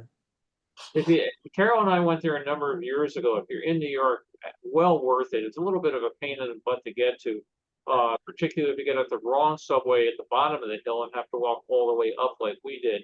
But they have some really, really funny signs the park department put up, along the way, like, it doesn't seem it, but you're almost there, and then you get to the next sign. Did the last sign tell you you're almost there, where you're not quite there yet? Just Yeah. stuff like that. And then there's another sign that got up there, and it's really funny. It says, on this date in 1892, absolutely nothing happened. I mean, again, and these are official park department signs. They're really funny. I did the same thing. I went on a layover and I got off at the wrong stop too. I had to climb up the hill. Yeah. Yeah, and we found out there's a subway station right up there if you take the right. Right. Yeah, Grant's Tomb. Grant's Tomb. Yeah, the old Joe who's buried in Grant's Tomb. Grant's not there. Yeah. And the aquarium, this was not in Castle Clinton. This is out in Coney Island. And it's still there today. Still has the aquarium in New York. So it's an official aquarium? Yeah, New York Yeah, City, owned and operated. Is there Right on the one in boardwalk. Central Park too, or no? What's that?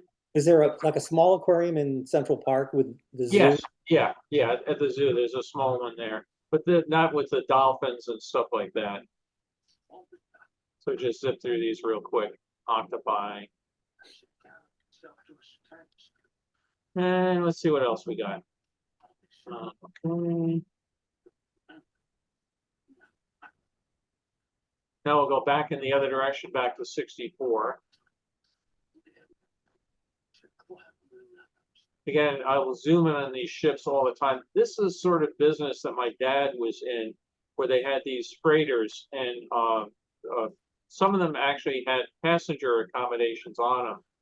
They were able to get different tax breaks and that sort of thing by taking passengers, and they would have about 6 cabins, 8 cabins, that sort of thing. And a lot of times they had scheduled service, and other times they would just say, well, we know where we're starting, we know where we're ending, but we're not going to go in between. And they would just stop at ports to pick up cargo and that sort of thing. But they were actually pretty elegant with the meal service and China service and everything on board some of those ships. They were, he would take us down there. We'd meet the captain and get a tour of the ship and everything. They were pretty nice. Yeah, I had on a flight one time, Barbara Billingsley, June Cleaver from Leave It to Beaver. Right. I talked to her for quite a while because I mean, as a kid, I had even as an adult, I had a huge crush on her. And she was, of course, the ideal mother. When Leave It to Beaver ended, she had just remarried, and she and her husband, it was kind of a late honeymoon, took an around the world trip on a tramp steamer, but with luxury passenger accommodations, like maybe 3 or 4 cabins for passengers. And it was like a 2-year thing, and then she just took the time off, and then she came back, and I see what somebody's putting down there about Jason Rose. She didn't translate jive for me, if that's what you're asking. She was very, very sweet, and she did drink martinis, so. Oh. Yeah, for me, Trips were very nice, to go on board. Now we're looking across the river over in New Jersey, and this is the Todd Shipyards Corporation. They had bought another shipyard, put their name up, and you can see they had all sorts of stuff. It goes all along. Most of the work they were doing at this point in time was repairing and restoring ships, as opposed to doing total new construction. But they had dry docks and floating dry docks. And over here, this white ship, I forget the name of it off my hand, was a hospital ship that a private organization got, that they would sail into places that needed hospitals for emergencies like that. Was that the Hope? I was going to say the Hope or the Good Hope. Yeah. Yeah, that was the Yeah. Hope.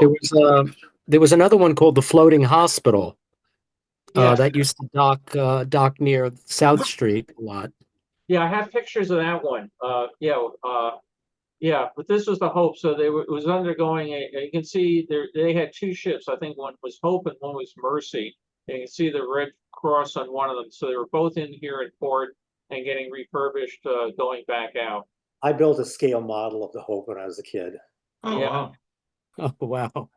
And again, the Erie Railroad. This is again where they would bring a lot of the train cars across. Another nice view of the shipyard. Let me zoom in a bit here. What you got going on the far left there, Bill? Yeah, there you can see the Hope painted on the side there when you get over Yeah. to the right. So they would, Okay. it's a Navy ship and they're doing that under contract. They would operate it for the government.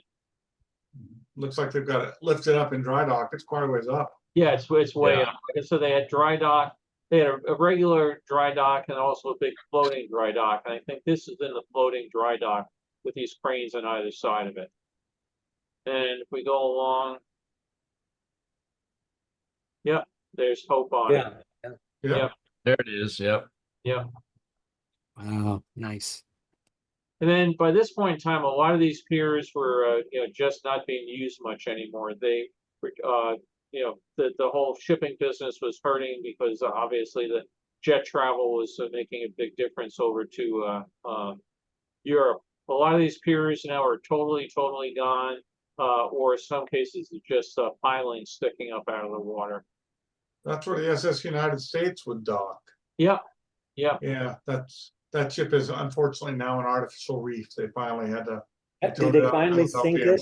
No, they not sink it. This past week, they just took the forward funnel off. And if Oh, you okay. go online, they have a great site on Facebook where you can go down there showing all the emergency generator that was in the first funnel, and all sorts of people. Oh, it's not too late. They can still save it. Nah, it's been too late for Oh. years.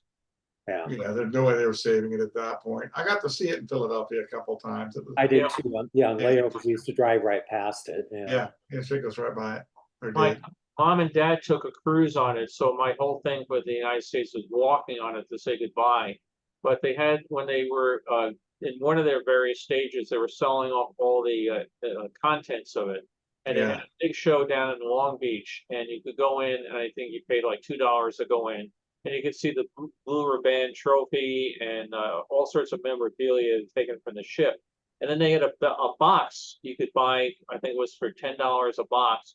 And it had a wool desk chair blankets and an ashtray, keys to a stateroom, a bunch of luggage stickers and that sort of thing. Wow. And I bought 2 of those. I have one sitting in the garage. I could run over and get it sometime. But I bought 2 of them. And I gave one to my dad. And you would have think, again, I'd given him a bar of gold. He was in the shipping business. He loved the United States. And that wool blanket, I'm going to tear up if I keep going. He used that for the next, I don't know, 20 years. We'd have to pry it away from him, take it to the dry cleaner, but he had it on his bed when he died. He absolutely loved the United States. And when they decommissioned that, it was like somebody had hit him with a stick across the head. I mean, it wasn't his company or anything, but he just thought that was American shipbuilding at its best, and he loved it that ship. was. Yeah. Yeah. Disney did a movie on, I think it was The Thrill of It All. That he did a. They No. did the movie. The first half of it was on the United States. No, Can't- Disney did the movie. They did Bon Voyage. Well, Bon Voyage, Fred Bon McMurray. Voyage. Yeah. You And could see, That's you could good, see a man. lot of ship. it was interesting. I was at the Disney Photo Library doing pulling photos for a talk I did on Zorro for Disney D23 convention, and I just walking around looking at things, and I pulled a binder that was a little thicker than others off the shelf, and it was the Bon Voyage binder, and they showed how they had gone and shot all these shots on board the ship to recreate the sets on the stage in Burbank. But one of the things that was fascinating was they had gotten cloth swatches of fabric of what you call carpets and the sofas and everything else, so they could come and duplicate the furnishings as well.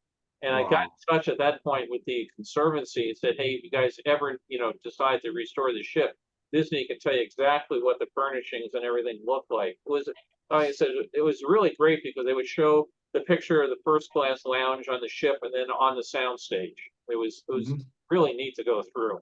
But they did a whole bunch of the exteriors. They actually sailed all the way over there and filmed the whole way going over to France on it. Yep. So with Fred McMurray and Yep. who was the female lead? Can't remember. It was Reagan's ex-wife, Jane Powell, I think it was. Jane Wyman. Jane Wyman. Yeah, sorry, Jane Oh, Wyman. cool. And then Kevin Corcoran and what you call it, is it Shelley Fabre? Shelley Fabre, yeah. Yeah, Oh, it's Deborah Wally. Deborah Wiley, was Oh. she? Oh, okay, thank you.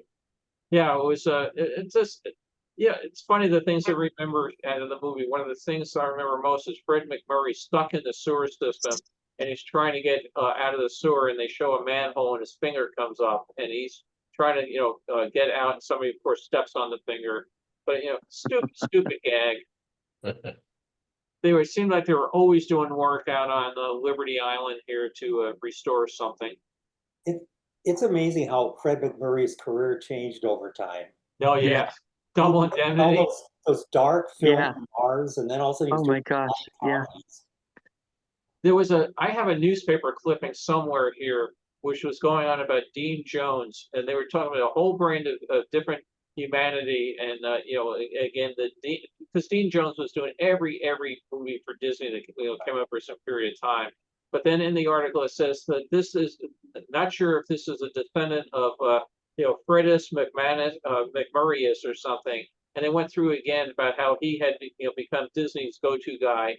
And how could this be the same guy that was in Double Indemnity? Yeah. Yeah, I think I heard an Professor, interview yeah. one time with his daughter, I believe it was, and she said that his personality was more like what you saw in the Disney films. And when she would see him in those darker films, she said, "That's not my father." Yeah. She just felt that way about him. Yeah. Yeah. There's a picture of it circulates on Facebook now and then, of him standing. He has his shirt off. He has a mustache. All of his original hair. He wore a toupee later on. Right. I mean, he could be a pinup for Playgirl magazine. Oh, wow. Decent body and all that. Navy ship here. We had in Boy Scouts, one of our leaders was a lieutenant commander in the Naval Reserve, and he asked, would we like to go out on a destroyer escort out of the Brooklyn Navy Yard? The Navy Yard at that point had been shut down for building any new ships, but they would bring the National Guard in for the to do training. And do you want to go out for a weekend cruise on the Navy ship? Hell yeah! So this was the type ship they took us out on, and it was, again, I think I was 14, 15, something like that, and it was just, again, that's one of the reasons I really love Boy Scouts. We did all sorts of things besides just camping trips or whatever. But going out on this ship with Jerry Garage, oh God, the name just came back to me. Being able to go, and the ship, to go through the shipyard itself was just fascinating. All the buildings were there, the cranes were there, and you could look through the buildings. So they used to make the ropes and all that sort of stuff. But we went out for a weekend on one of these suckers. It was great fun. Can Wow. anyone decipher the flags? What's that? Go back to the ship. Yeah, the flags. Oh, the signal flags? Yeah. Yeah, no idea what they're saying. Yeah. Is that the 857 or 657 on that? It Looks looks like like 8. 857. If somebody want to Yeah. look up, it's probably a destroyer escort. 857. And this was 1964? Yes. And looking up the river, Con Ed doing its best to blank out the sky. Look at all that crap. Whoops. What is the building in the front there? Yeah. Trash facility, more trash facilities, because again, everything just got dumped out into the river. Bill, could you back it up one jot? What was the name of that building? Does everybody know? This one I don't know. I'm trying to. That's not. I would say Roosevelt Island, but no, that's too big for Roosevelt. No, I don't think so, no. Because Roosevelt Island apparently has the ruins of some mental institution there. It's a tuberculosis Or hospital. tuberculosis, maybe, right? Yeah. Yeah, it was called Black originally called Blackpool Island or something like that. And that's where Typhoid Mary ended up. Yeah. Yeah, some photographers gotten out there and taken pictures. Blackwell's Island. Okay. Yeah. Taking pictures of the abandoned facilities, and it's pretty impressive. Yankee Stadium. Back. early digital clock. Or by Lon Jeans. Yep. All right, we're gonna go, still saying 64, but now it's November 64 and they've taken out all the tables and put in the ice skating rink at Rockefeller Center. As I recall, the last time we were there in winter, it's fairly expensive to skate there. Oh, yeah, Yeah, it is. Yeah. Expensive to eat there too, yeah, definitely. but I love it. I love those days.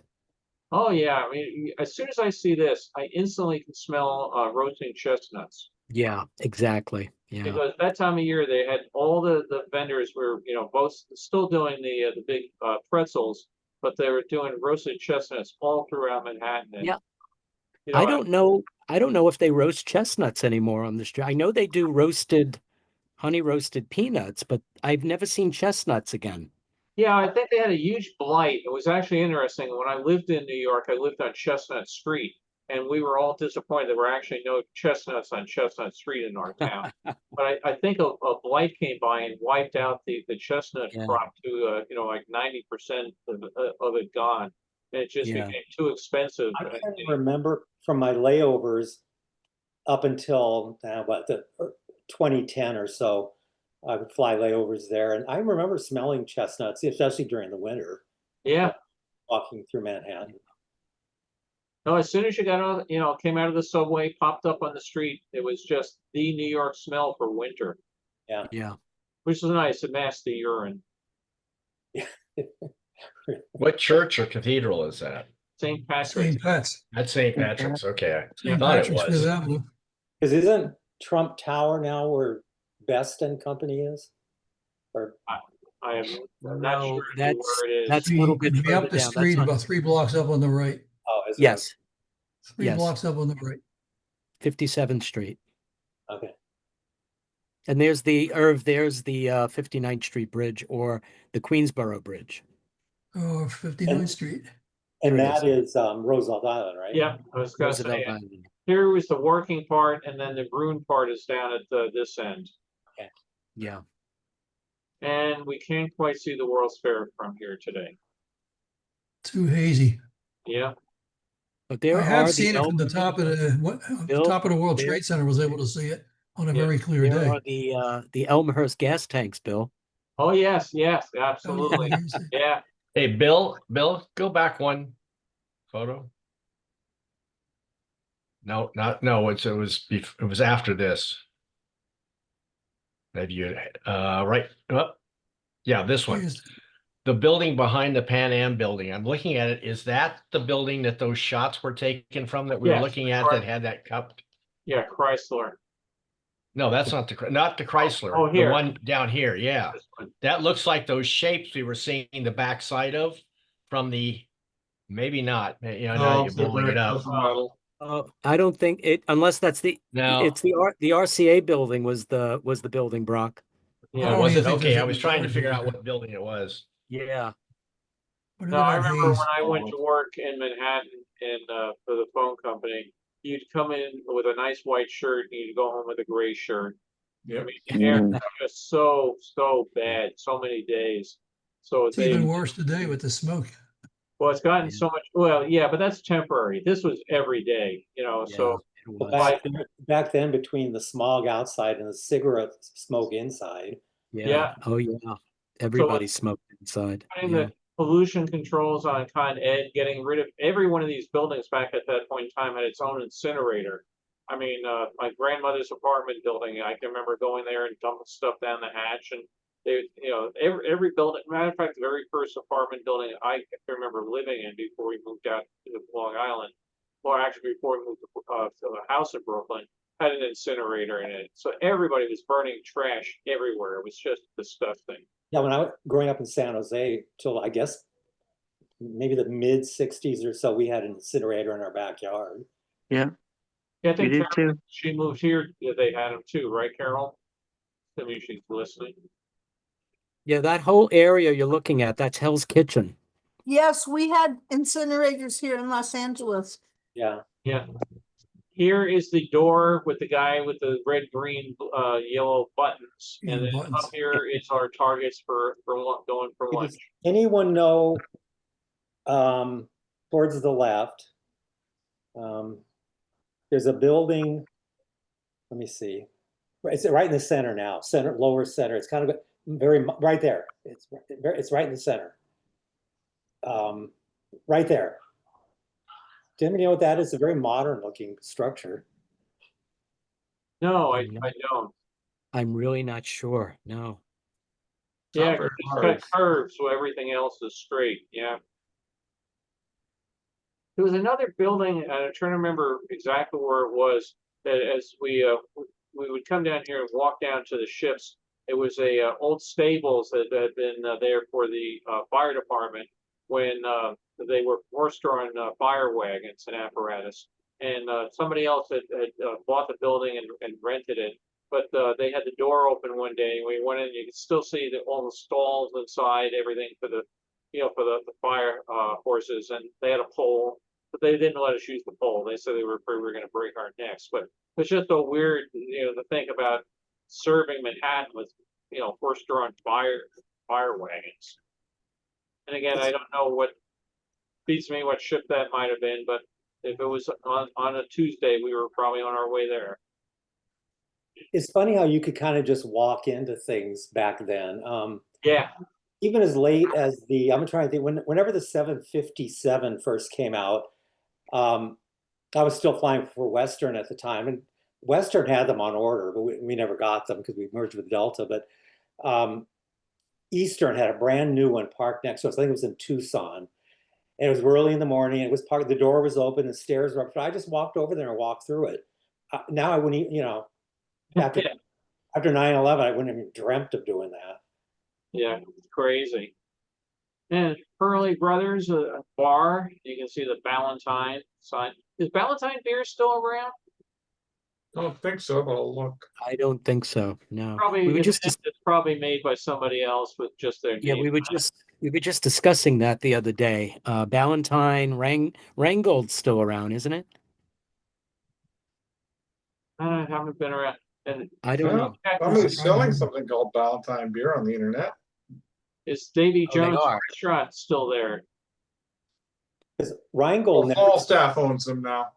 Oh, okay. Oh, okay. All right. So did Rheingold's ever sell on the West Coast or west of the Mississippi even? Probably not.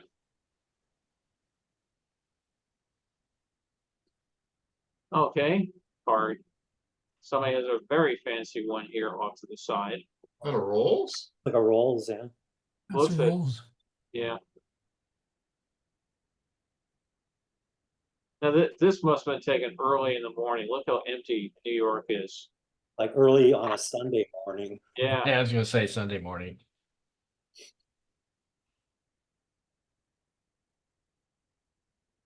Taking the cruise, the railroad bridge again. Let me just look for something real quick here. 1 second.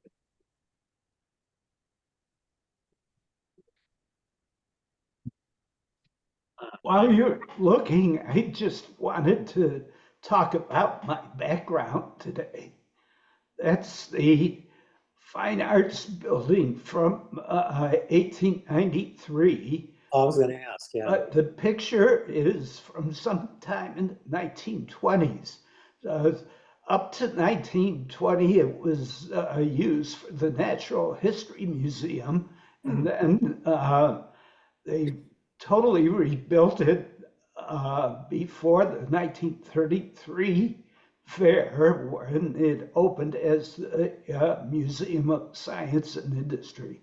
But it was one of the, maybe the only substantial building built in 1893 because they wanted to protect the artworks from fire. Oh, interesting. All right, I'm going to jump up before we run out of time here. I'm going to jump up to August 1983. And these are my pictures on my way out to Ellis Island. So again, not a great day airwise in New York, but we go past the Statue of Liberty and we're on our way out to Ellis Island. There's the turning. Had Ellis been restored at that point? I can't No, remember. no, we're gonna see inside. So here's the train terminal over in New Jersey, which is abandoned at this point in time, and before that was restored. Yeah, This the is trains go through the path tunnels now. was that? The trains that go through the path tunnels. Well, then again, this was the path tunnels are pretty much just commuter traffic. This was all the passenger service came in, and you can see these things out here. The barges would come in, they would put you on a barge, take you across, and hook you up to the system in New York, or freight. So this was two pictures I stitched together and did. So we're getting closer to Ellis Island. So when you say that the barges would take you from Manhattan over there, or from From there to Ellis? Manhattan and back, yeah. Yeah, Okay. yeah.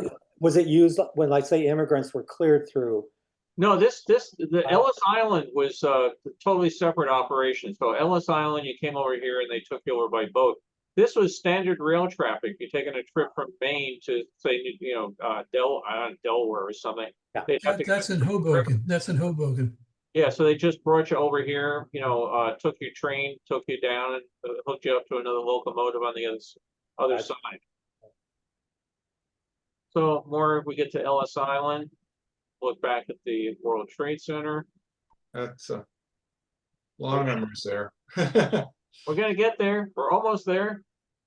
We're getting closer.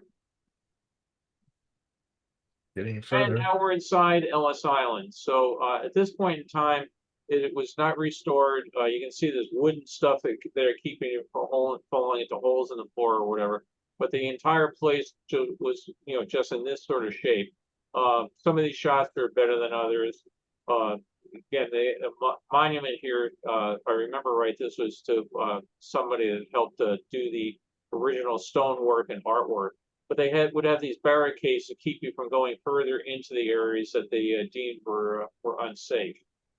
This is the Great Hall, and where you would come in and get your processing done. Carol, that's Jim Burke, a buddy of ours over there.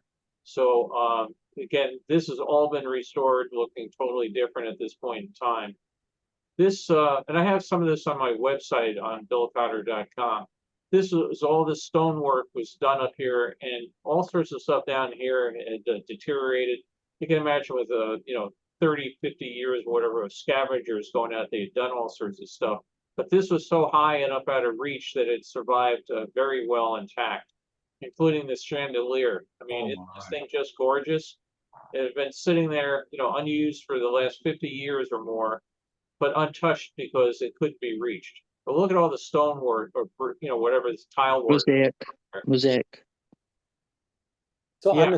I'm assuming the chandelier probably had glass in it at one time, and that broke over the years. Yeah. So here's the Great Hall, and again, this has all been restored since then. But they had offices up here, and they would bring you up and process it, and you send you away. But you just sat on benches, and these were the original benches that the immigrants sat on, waiting for their time to be called to go be processed. Can't imagine how frightening that must have been for them. Oh, absolutely. Or exciting. Yeah, if you had any sort of issue, they had a big issue going on at this point. One of the years that Ellis was open with an eye disease that it would cause crystals in your eyes, which would scratch your eyes, which would cause permanent blindness. So they were very concerned, and I remember them talking about this when we were in here.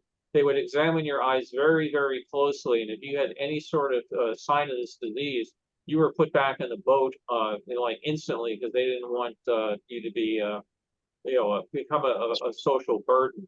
So they had a whole thing of eye doctors, and everybody had to go through it. Bill, do Yeah. you remember hearing how my parents came over? What's that? Do you remember? I don't remember where my parents went to be processed. Yeah, they came over. Ellis Island was closed at that point in time, and I'm trying to remember which facility that they went through. But yeah, I do have the shipping records where they came in. Carol, what year A was lot of that? immigrants came in through Philadelphia too. My parents, well, they didn't come together, but I think it was about 1943. Yeah. Yeah. Yeah, my grandparents both came, but they were not married either at the time, through Ellis Island. Yeah. You know, when they were restoring it, I think it was Lee Iacocca and Chrysler were doing. Yeah. Somebody could contribute money, and you got a brick. And we found my grandfather's brick. I mean, my sister and I contributed. Yeah, I know They that said some of all my- that peeling paint and plaster was due to the changes in temperature and humidity, because there Yeah. was no heat or air conditioning. Oh, no, So the temperature change made it these fall buildings apart. just left totally empty for all these years, which is why some of them are in terrible shape.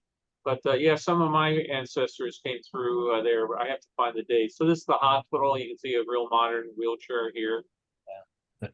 Then they had Randy's chandelier was probably gas lanterns Oh, probably back then. in They- those those circular little trays. Yeah, but I mean, today, a cash register just left behind. You can see some of the keys. I think if I zoom in, you can see them. They're just sitting here waiting for things. But they had all these registers of stuff that, Mr. and Mrs. Smith came in and bought their ticket, and they're going to go from here to Brooklyn, or Mrs. Jones, they're going to go to New Jersey. And they just had all these ledgers just sitting around, which now different genealogical organizations have saved the ones that they could. But as Irv was mentioning, the conditions were bad. A lot of them are just turned to, like mildew and mulch. Hmm. Yeah. I imagine that paint is full of lead. Oh yeah. Yeah. Oh, I'm sure the Oh, paint yeah, was it's all terrible. lead paint. And good chunks of it falling down. That's why we had to wear hard hats in there, because the stuff was falling off the ceiling. Yeah. And this is the remnants of the ferry boat that would take you back and forth from the island over to the mainland, and it sunk at its dock. And see if I zoom in on any of it. Just pieces Looks like of it's the underwater. wreckage sticking up out of the water, and more of it back here. And that Well- building is newer, obviously, I would say, than the What's that? immigration. The building is newer than the immigration. Yeah, facility. this was built when the immigration ended, and it was built for World War II, and it was when it was a Coast Guard facility. So Wow. that building was added on after it, and like I said, the immigrants were done, but with everything going on for the war, it was a large Coast Guard operation. Okay, yeah. Yeah. Yeah, there were numerous immigration facilities on the East Coast. You could also come in through Philadelphia. Yeah. So this is one of the buildings that the staff would be in, and again, this was all. When we were on our tour, you couldn't go into these buildings. They said the roofs were leaking, the insides, the floors were collapsing and everything. But it was on their list of stuff that they hoped to. I understand some of them are restored, not all of them are restored today. I don't recall those being restored. It's been a while since I've been there, but remember there were large sections that were fenced off saying "Yet future project." Yeah. Yeah, they wouldn't let me in there either. And again, this is, we took a walking tour around. You could walk up some of the buildings and look inside, but you can see if you, go around, there were all sorts of things, worried that things were going to fall off the roof. You can see why they did it. You can see just look how much the steps are, the walkway is bowing here. The railings, of course, are totally gone. But if you get up there, it looks like a nice chair you could have sat in and enjoyed the view. Yeah. And taking the air conditioner with you. Yeah, exactly. That's again the government at work, right? Shut the place down and just leave all the conditioners or bless you, all that stuff out there, cash registers. Yeah, could have been repurposed elsewhere. Exactly. Here's the train station again, and again you can see each of these was an individual dock where the barges would come in. You don't have a picture of the train platforms behind the building? I don't. They were not open to the public at that point in time. They are. You can walk past them, and I think there's one section that you can go through, and the others are all still fenced off. Mm-hmm. But anyway, let's just look at chat. I can see how many mistakes I made here. Oh, okay, Avery Fisher Hall. Let's see, 14. Bill, you showed the Statue of Liberty and said, bring us your poor, tired, and hungry. All right. And we'll send them to Alligator Alcatraz. Yes, exactly. Yeah, I know. Things are sure. Today it's very hard to get into the statue. You need reservations. It's very limited. Yeah, to climb up it's even harder. Wayne, you mentioned earlier about losing a lens cap. Do you remember what camera that was from? I don't know if you heard me. Oh, Wayne. yeah, Wayne. Wayne, you're muted. There you go. Sorry, it's probably a Canon AE-1P. Oh, okay. The best camera ever made. I still got mine. Oh, the Pentax Spotmatic was the best one ever made. Well, the That was Pentax my first one. Spotmatic was my first SLR. Yeah, same Oh. with me. Yeah. You know, you mentioned the Empire, the Statue of Liberty. We went up there and went all the way through the staircase and everything. And it was hotter than hell getting up there. No air conditioner or anything. And you got up, the windows were panes maybe about that big, which had that much viewing area that were in them. They were so encrusted with grunt and grime and everything like that. But on the way up, my father mentioned that when he was a kid, you could go up and you could actually go out onto the torch, and you could stand outside, get your picture taken. And as we went up, he pointed out the thing. Oh, there's the walkway that goes over to the torch, and it had a small chain on it going across, and it said no admittance or anything. Well, we get about 6 steps up further up the torch, and my father turns around. My brother Jim is just ducked under the chain. He's heading to the torch. And my father is trying to get him back before we get in trouble. And then, luckily there were no rangers or anything in there. But they had closed the torch off because they said it couldn't hold the weight of visitors anymore. So my brother was he was in deep trouble with my dad for doing that. But I went back a number of years later, and I was going through, and there's the same little chain and everything. And just flashback, deja vu, a thing of my brother Jim running out onto that catwalk trying to get to the torch. You can go in now, right? The attraction is not the view at the top. The attraction is seeing the inside of the statue. It was designed by Gusto I don't think they let you go to the torch these days. I think that's. Oh, I thought they finally No, I can't renovated take the that. weight. Yeah. It's been a while since I went. I don't think I'd go out there. Last time I was at the statue was like 2005, probably. The torch definitely was not open. Yeah. When the weekend before I was going away to college, one of the guys who was a good friend of mine realized that, hey, we may never all be together again. And we're all talking about places we hadn't been. And I'd been with my family just about everywhere. But I realized I had never been up to the top of the Empire State Building. So on that day, we went off to the Statue of Liberty, the Chrysler Building, the Empire State Building. We had, quite the tour of Manhattan. I felt like I was in what you call it, on the town. You got the guidebook. You got to see it all in one day. Yeah. That's such a good movie for sightseeing. Or seeing sights up in the. I guess it was filmed probably in late 40s, early 50s. And I love because there's a couple scenes filmed at the Prometheus statue at Rockefeller Center, and you can see all the New Yorkers gawking at them filming down below. Mm-hmm. Yeah. Well, it starts at the Brooklyn Navy Yard, so I mean, again, back when it was still a working operation, and Carol knows I'm an absolute nut. Comes on the radio, I was singing New York, New York. People riding on the ground. The Bronx is up, the battery's down. Whenever I'm in New York, that's how I remember what subway train to get on. I'm singing it in my head. If I want to go to the Bronx, I'm going up. Down. Is it up? Down? Yeah. But I've been disappointed, Randy. All my trips, I've never yet seen Miss Turnstile. I had who's the actress in that? She played the taxi cab driver. Betty Garrett. Yeah, I had her on a flight once. Talked to her about All in the Family was real popular. It was still in production at the time. It was kind of last season or so. And but I talked to her about that and On the Town, and she had a lot of good memories. She told me the story about Frank Sinatra wore a rubber insert in his underwear to make him look like he had a butt because he didn't really have much of one. Kind of like me. And she kind of made fun of it one time, and he didn't speak to her for the rest of the shoot. Oh, wow. Oh, my goodness. She used to be very involved at a theater here in the Cahuenga Pass. Karen was just mentioning Betty Garrett. What was the name of the theater that she was at in the Cahuenga Pass? Good question. I went to a lot of plays and I ushered there.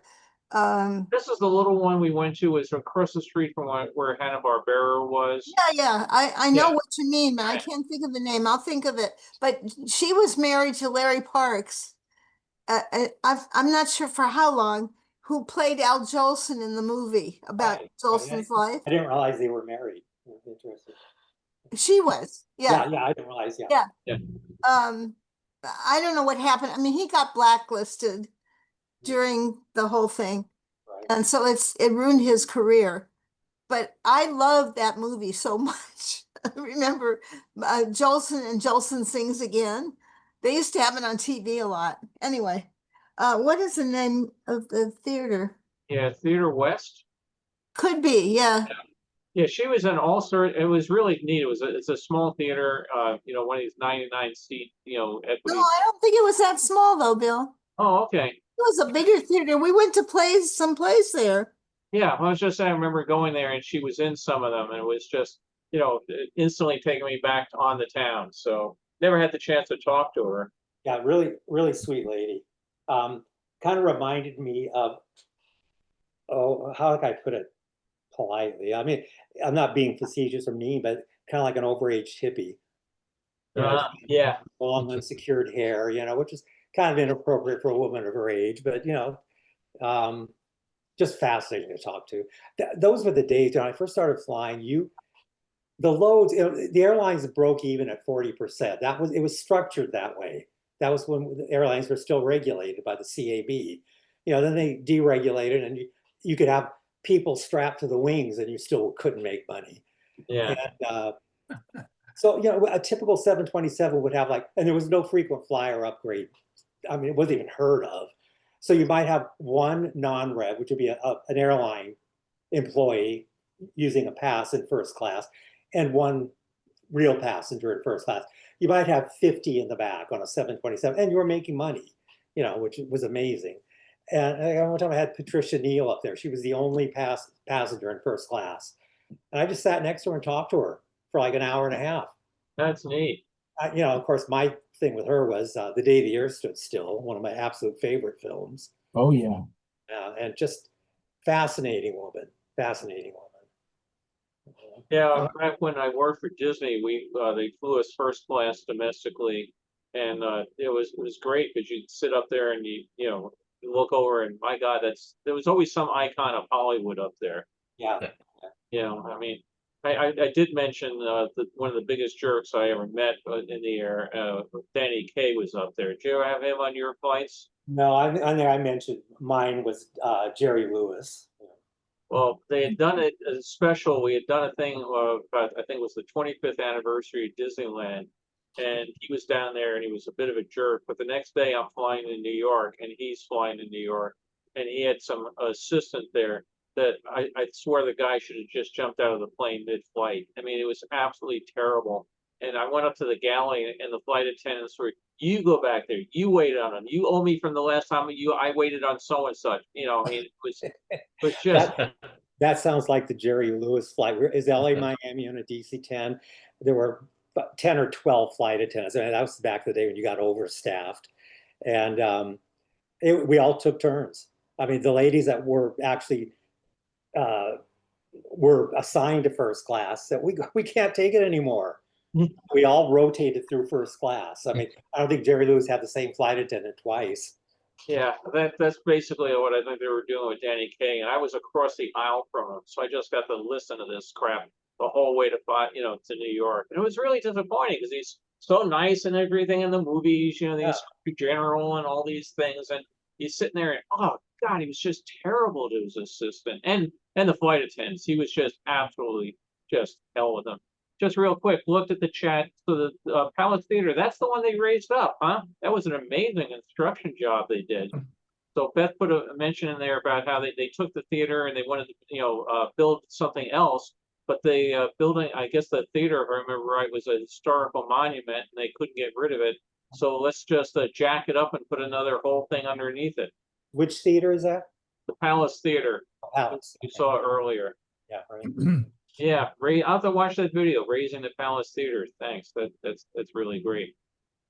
So I hope, but we never did get out of Manhattan, or well, we did get up Manhattan. We got to Bannerman Island, but being an ex-New Yorker, I just like I said, this week was crazy, and I said, oh, Manhattan, New York, I'm going there in a month. I might as well start looking at some of it. So I've Well, actually, you know, it wasn't World's Fair related, and we've all, I'm sure, absolutely loved your World's Fair stuff, but this was really fascinating. Great. Yeah. Really was. oh, I'm glad A you enjoyed. side note before we hang up, just so folks might be interested, the arm on the Statue of Liberty has been closed since 1916 due to some sort of explosion. It was Germany was exploding a bunch of ammunitions that were about to be sent over to Europe Yeah, it was to help In with the the statue? World War One.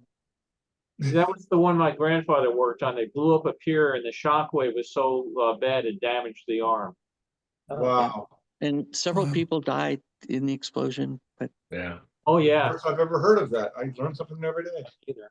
oh yeah, Wow. yeah. Go look up again. It was either called, I think it was like called the Tom's River or Fort Tom. Black Tom Island, Black Black Tom Tom. Island. Yeah, Lockdown Island. Cool. I'll look that up. and it blew out like every window on Manhattan, on that sort of thing. And Yeah. yeah, like I said, my grandfather had a fascinating career with the fire department. Like he was started as a regular type fireman. But do you guys ever hear of a amusement park called Luna Luna Park. Luna Park on Staten On Coney Island? Park in Coney Island. Yeah. Well, if you look at stories of it, it had a tremendous giant wooden roller coaster, and this thing caught fire. And my grandfather was a lieutenant at the time, and he one of the crews out there to try to put this fire out. And the roller coaster collapsed on him and his men in the fire truck, and he got an award for the thing because he saw this thing coming, got his guys to safety. They were hurt. He was in the hospital for about a week or so, but he, like I said, that helped him on his. When you make the New York newspapers for being a heroic fire lieutenant saving your crew when a roller coaster falls on him, that didn't hurt his career. And he ended up getting into ended up working for the medical examiner's office for quite a while on firemen that were hurt and things like that. But then they put him in the post-mortem unit for a while, not for people, but the post-mortem.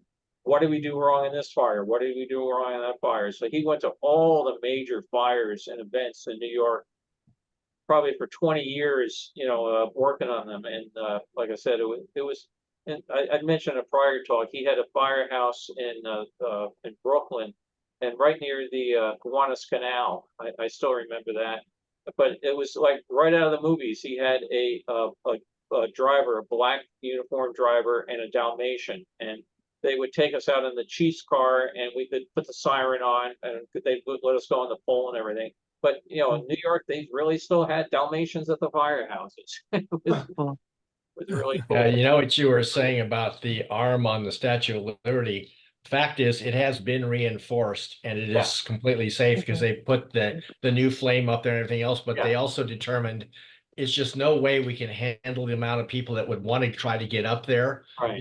And so it's just better to leave it closed. So they don't advertise the fact that it would be safe to go up there. They just don't say anything about it. It's just like, no, it's closed. It was damaged, and They shouldn't do a reservation system and charge a lot of money. They could use that. Oh yeah, oh, right. yeah. So all the rich people could go see it. Nobody else. Off our national debt. No, just leave it closed. You don't need it open. We'd all be in line. Yeah, I ain't going up there. Apparently it's You a got a ladder, great so view. it's not a You actually stairway. walk outside around the flames. You get a great view. You're outside the statue. Yeah. Isn't there one of the movies where isn't it Streisand's up on the torch in one of them? Yeah, but I think they filmed that on a Sound stage. Yeah. Yeah. On a I sound mean, there stage. have been replica. people that they have filmed up there. They can let, like say, it's been repaired, but it's not open to the public. They don't want to open it, so they don't advertise the fact that, oh yeah, it's perfectly safe. Because it's just, think of all the people trying to take pictures of it. If there's always people up there on the flame, it's not a very big location. It's pretty No. small. Yeah. So if my brother was still alive and he heard this talk, I know he'd be going back to New York. Yeah, that's right. You can see the Slipping under relative that chain. size. You can see the relative size of the hand and the torch. If you look at pictures before the Centennial Exposition opened, I think it might have been in Central Park. They had the hand and the torch Yeah, right. Yeah. where it was assembled. You can go to Epcot. You can see it down there. Well, yeah, and actually, the U.S. Pavilion That's in Dubai had it too inside. So, All praise. thanks We for should joining. mention, Yeah. Beth, that in Atlanta, they have the first female Major League umpire today Oh, I saw that. Yeah. at the Atlanta Brave game. Yeah. Oh, Yeah, I think she's from New Jersey, but she's at the Atlanta Braves Close. game today. Yeah, but still, it's Oh, Atlanta nice. that's, making it happen. The Atlanta Braves. Yeah, that's right before they computerize it, because I guess they're trying that now to come up with computerized calling. Yeah, of strikes. that's in AAA already. I don't want that. Oh, I totally do. I get so frustrated. So that would be like AI umpiring. Is that Yeah. Yeah. Delta Airlines is getting in trouble because they want to do AI fares, Yes. which would use, I guess, information gleaned on like this person can afford this much versus this person who can't afford that much. Right.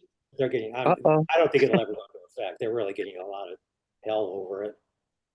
We used to, again, it's been years since I did it. We used the sort of AI stuff for Hilton hotels where we try to really increase the customer experience. So we knew that you wanted bottled water in your room and this and that, it would go into the thing. You had to be a frequent enough stayer that would make a difference.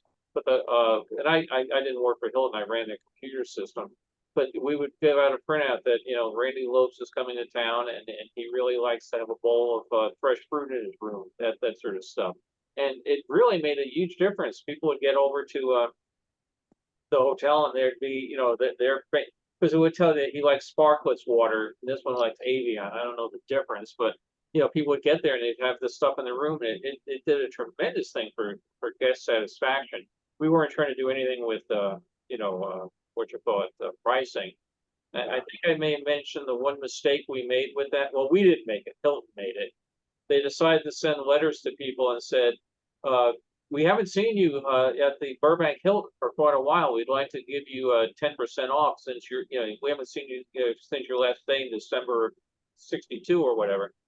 Well, I was running again the computer system. I got this frantic call. How many of those letters have you sent out? I said, oh, we're sending about 100,000 a day. I've done 4 days worth. Stop, turn it off.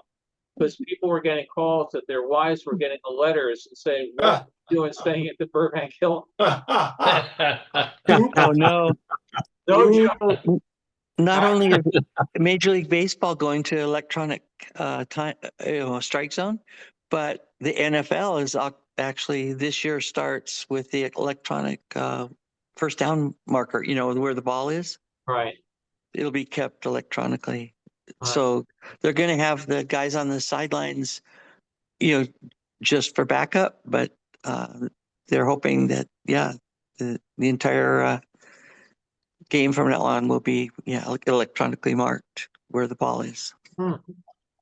Yeah, we had to change the Hilton thing. If the hotel is less than 100 miles from your house, or I think we did 500 miles or something, but boy, I talked about a panic call for that one. That was That's so funny. yeah, imagine Because that was recently on a TikTok or something where it was at a concert and Yeah, I've got they had the kiss kiss cam. cam and they zoomed Yeah. in on this couple for the kiss cam and it was like they looked up and just like horrified and they quickly parted ways. Yeah, and then every meme for about a month after that was I thought it was cute. Julie Andrews and Christopher Plummer being caught. Yes. Yeah. Oh no, I didn't see that. That's what was funny. ironic though was a Coldplay concert when it came up on and they got that reaction. That's what it was. Front man said something like, "Oh, they must be having an affair." Yeah. Yeah. Yeah. Had they just stayed calm, probably nobody would have noticed. Yeah. So the woman ducked down and the guy stepped out inside or whatever. Yeah. But yeah, I've seen the meme again. You had Bernie Sanders in there, and you had Christie, Oh, that's funny. I haven't seen any of those. That's funny. Crazy stuff. I saw one photo online of a venue who put on their billboard, "Come in, we don't have Coldplay." No Coldplay. God. Well, next week I'll try to do back to some movies, but I'm glad people enjoyed New York. Like I said, I've lived out here since '76. I still I still have New York blood in my genes, so Y'all need to go watch Fantastic Four. It's trip back to 1964 in New York. So this Yeah, is, it really is. this is a Today current sets the film? records this is the longest Zoom talk we ever had. It sets a new record. Yeah, I know. Oh, Tom, this is a current film, The Fantastic Four? yeah, it just Yeah, came it's out out in like theaters a week now. ago. I'm not really into those movies, so but I might go see that. Just sounds I interesting. want to Yeah. see. I want to see that and Superman. And today, my son is going to go see Freakier Friday, and they were filming that back when I the first one, Freaky Friday, when I went to work for Disney. So hard to believe they're this many number of years they're And doing a sequel who's in to this new one? it. Same people. Same people. Yeah, and Jamie Lee Curtis. Oh, okay. Oh, Jamie yeah. Lee Curtis is another wonderful celebrity. Oh, that's great. I've The always other liked two, her. I had them both on at different times, Janet Leigh and Jamie Lee, but it's different times. Both incredibly nice people. Yeah, That's really nice. She seems And so nice. It's kind of yeah, weird. it has a great I reputation. know we're running way over time, but yeah, one time I had her on the flight to Washington, D.C. And then next day, one of the crew members, I went to the Smithsonian. We went down to have lunch at the cafeteria, and she's there with, I guess, her kid or whatever. And it was probably the nanny, whatever. And she recognized us and she said hi. And I'm walking when she said, come back here for a second. She pulled, I had the label on the back of my shirt. It says like medium, M. I'd washed that Oh. shirt probably 10 times and it was still there. And she Oh. goes, this is still on your shirt? I said, oh, God, I'm so embarrassed. I understand she went home and told people, I got a genuine Randy Loaf souvenir here. Yeah, she grabbed it from her and said, could you sign this? Yeah. People with souvenirs. How many people are Star Trek fans? Absolutely. Okay. Remember John Delancey played Q? Yes. Oh, yeah. He went to some Star Trek convention and he was deathly ill. He had a very serious case of the flu. And he basically said, I'm on the stage and everybody stays 6 feet away from me or something. And he goes, I don't want to let the fans down. But at some point he blew his nose, right? Some fan ran and got the tissue because he says, Oh my goodness. virus. I got the Q virus. Oh, funny. Yeah. But John Delancey, we live across from a park and they do all sorts of filming here. Like the end of the movie, the 40-Year-Old Virgin was filmed across the street from our house. But they were doing some movie, I think it was called Evolver, about a robot that comes to life and starts killing people because it doesn't want to be put back in the lab. So they put out notices that we're going to be doing an explosion at the end of the street, and that they had the van come down, it flips over, everybody gets out, they blow up the van. Well, they had all the crew tables sitting on the side of the street for them to eat lunch. And I took our daughter Margot, she was probably about 6 or so, 7, out just to watch all this and the explosion and everything. But we go walking by the crew tables, and supposedly Delancey has just gone through the windshield. So his face is studded with chunks of glass coming out of it, and blood and everything. And Margot is walking up and she sees the man with all the glass and everything. He turns to her and says, man, kid, you live in a tough neighborhood. And she was freaking out, and he said, look, it's really just rubber. He says, I'm okay, it's really all right. Do you want to come and touch it? And she was, oh, after that she was okay. But he was another really, really nice guy. Bill, did they allow you? He has my favorite line in a Star Trek show when he says, flowers for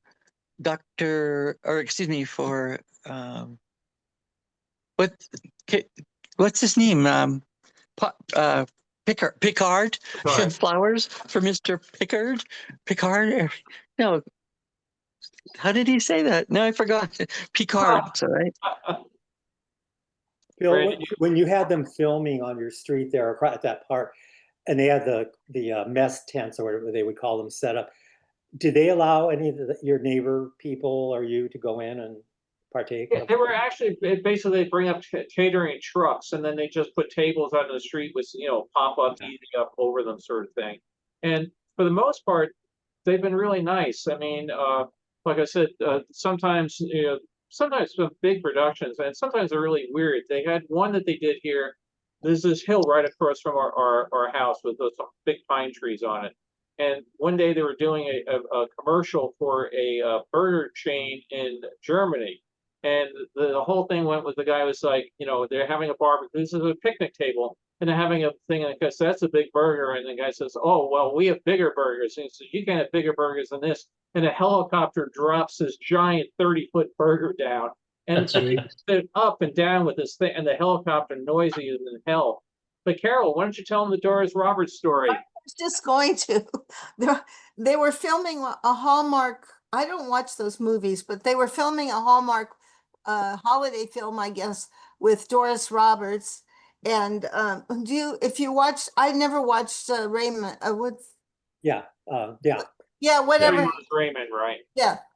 But anyway, there was a knock on the door, or the doorbell rang, and I opened the door, and there was Doris Roberts. She said, "Could I use your bathroom, please? Oh, I think funny. I'm out here are porta potties, and I don't like that." So I said, "Sure." And then I think I got her to sign an autograph for Margot, our daughter. And ever since then, it's been the Doris Roberts Memorial Bathroom. I always liked her. She always seemed to be such a nice, play a nice character. I actually at one point thought about putting a little plaque on the toilet, and then it was a wooden toilet seat. And when it finally wore out, I felt so bad about taking the Doris Roberts seat out. But I think the movie's called something like Our House, and I have pictures I have a copy of it somewhere. But you can see they're outside our mailbox, and whoever the other co-star was, the two of them are sitting there talking outside our house. And at times they'll come by and think, could you do us a favor and not come out of your house for the next half hour? Here's a gift certificate for the restaurant. Or could you please not use your chainsaw? You know, that sort of thing. But that's not home. And Carol called me and says, you wouldn't believe it was just in our bathroom. Yeah. We had the same thing across from our old house, a park, and they were always filming shoots, and commercials. And one time they did that, they knocked on the door and said, can you guys please be quiet while we're up here filming? And they said, hey, we need a baseball coach. Would you mind coming up and being our baseball coach? And so I got to be in the commercial. No, that's why I asked you about the food, was because when they filmed something on my street, it only runs half a block, and it's mostly craftsman homes. And the film, they were making a movie. It was a TV series. I can't remember the name of it. Kind of aimed at teenage, younger women. They were doing a movie version of it, and they would not let us near any of those mess tents. I mean, we'd have people walking their dogs down in that direction. The second they got near those mess tents, they'd start yelling at them. Oh no, wow. They were really nice. But it's really weird because I came home from, you left for work one day, drive out, and I come home and I stop and I park and I'm looking across the street, and there's a graveyard across the street. And there's tombstones all over the place, and there's these trees with Spanish moss hanging down, and lamp lights, and whatever movie they were doing, the evil thing was taken over, and the lights would start flickering in the graveyard at night and everything. But it was like it wasn't there at 8 o'clock this morning, and there's a whole graveyard Right. with the Spanish moss hanging down. That's pretty cool. So, yeah. It's When they closed off our street for a commercial, and they were not nice, those people. Oh, those were not nice. I actually, the Carol came out and tried to go out, and they were yelling at her to get off the street. And the officer, they'll hire off-duty officers to, do traffic control. And I got pretty pissed. And I knew his commanding officer, and I called up and said, hey, I need you to talk this. Because I went down and said to somebody, you're being really rude. You don't need to do this. And he basically, I'll do anything I want. And hang on a second. Here, your captain wants to talk to you. Whoa, talk about a change of attitude. Yeah, good job. Good Bill, job. does LAPD do any, for lack of a better word, patrol around movie sets in neighborhoods, that kind of stuff? Yeah, and what they'll do is they'll generally use retired officers. These guys will get their own bikes, painted up as looks like an LAPD bike, but it won't say police on it. It will say Los Angeles, right? And a lot of them have a badge that will say police retired, all right? But they look like real cops. When it's a real major thing, they'll get you have to get an off-duty work permit, And it became a big scandal, which, you know, some guys downtown were giving all the work to all their friends and other people couldn't get into it. So they tend to tell them more, you go find your own. But if it's something really big, like when they were doing Once Upon a Time in Hollywood or whatever, the Brad Pitt thing, yeah, when you get the big superstars coming in. But for a commercial shot like us, this guy was a off-duty officer, and like I said, I happened to have his captain had been my captain, and I still had her on speed dial on my phone. So I you know, got, hey Beverly, got a guy being a real butthead. I need to talk to you. So all of a sudden, that changed. Long Beach, they do a lot of filming in Long Beach, and you know, the city courts it. And they use, other than real small stuff, like maybe commercials, they use actual on-duty, you know, officers in, you know, official cars or whatever, and they're assigned to that. Because a couple times, my neighborhood is mostly older homes, and if you go just got 2 blocks, I mean, they're big older homes. And I'll go over there, you know, I'll watch them till I'll talk to the officer for a while. I'm like, this be a really cushy assignment, you know? Oh yeah, With the stars and LAPD is so short of people at this point that they're going sure. to be able to do things like that. Yeah, I can imagine. yeah. Even the cars and motorcycles they use when they do off duty, they have to provide their own because, again, if it's a super major thing and you're going to have, you know, 50,000 people coming to see it, then they'll get the LAPD for it. But you know, the motorcycles or the cars, you know, they have to go rent them someplace. You know, well, like I said, we haven't had anything filmed here for a while, but it was really funny, you know, to come out and, you know, see all this stuff going on. I think I might have mentioned, I was just looking for the picture, I couldn't find it. You mentioned about Tom, they made you a what you call it, a baseball coach. I was in Germany and we were filming the TV series Scarecrow and Mrs. King, and we were at the Marienplatz, the center of Munich. And the assistant director is yelling at all the people to stop staring at the camera, stop staring at the camera, and they're all staring at the camera. And he's saying, I get really pissed why won't they listen to me. And I said, well, maybe because you're telling them in English and they're all German. Yeah. So he now tells them in German, stop looking at the camera, and they all look around. So to thank me, he put me in the scene. So there's Beverly Garland and Kate Jackson standing there talking. And I've got my Mickey Mouse camera strap hanging over my shoulder, and I'm looking up at the clock tower, not at the camera. But he was like, you got to thank you, get in here. So I didn't realize that series was actually filmed in Germany. well, that one season, and again, you talk about actresses and actors. Kate Jackson, piece of work. She had Really? she had a thing in her contract that nobody could wear anything she had ever worn. She didn't want her clothes being sold surplus, right? So we were doing a scene where we had a stunt lady hanging from a helicopter. So Kate goes out and she jumps on the skid of the helicopter, and you know, which was not even a real helicopter; it's just the bottom. But now you go to the stunt woman. Well, it was about a $5,000 dress, right?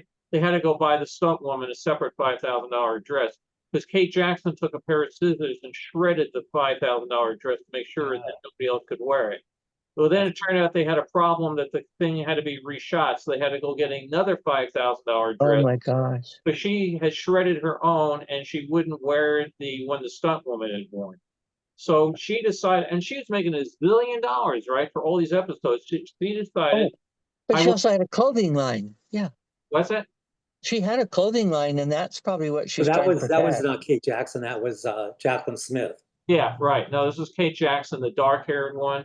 Yeah. Yeah, she was in Charlie's Angels, right? Yeah, but the other one had the clothing line.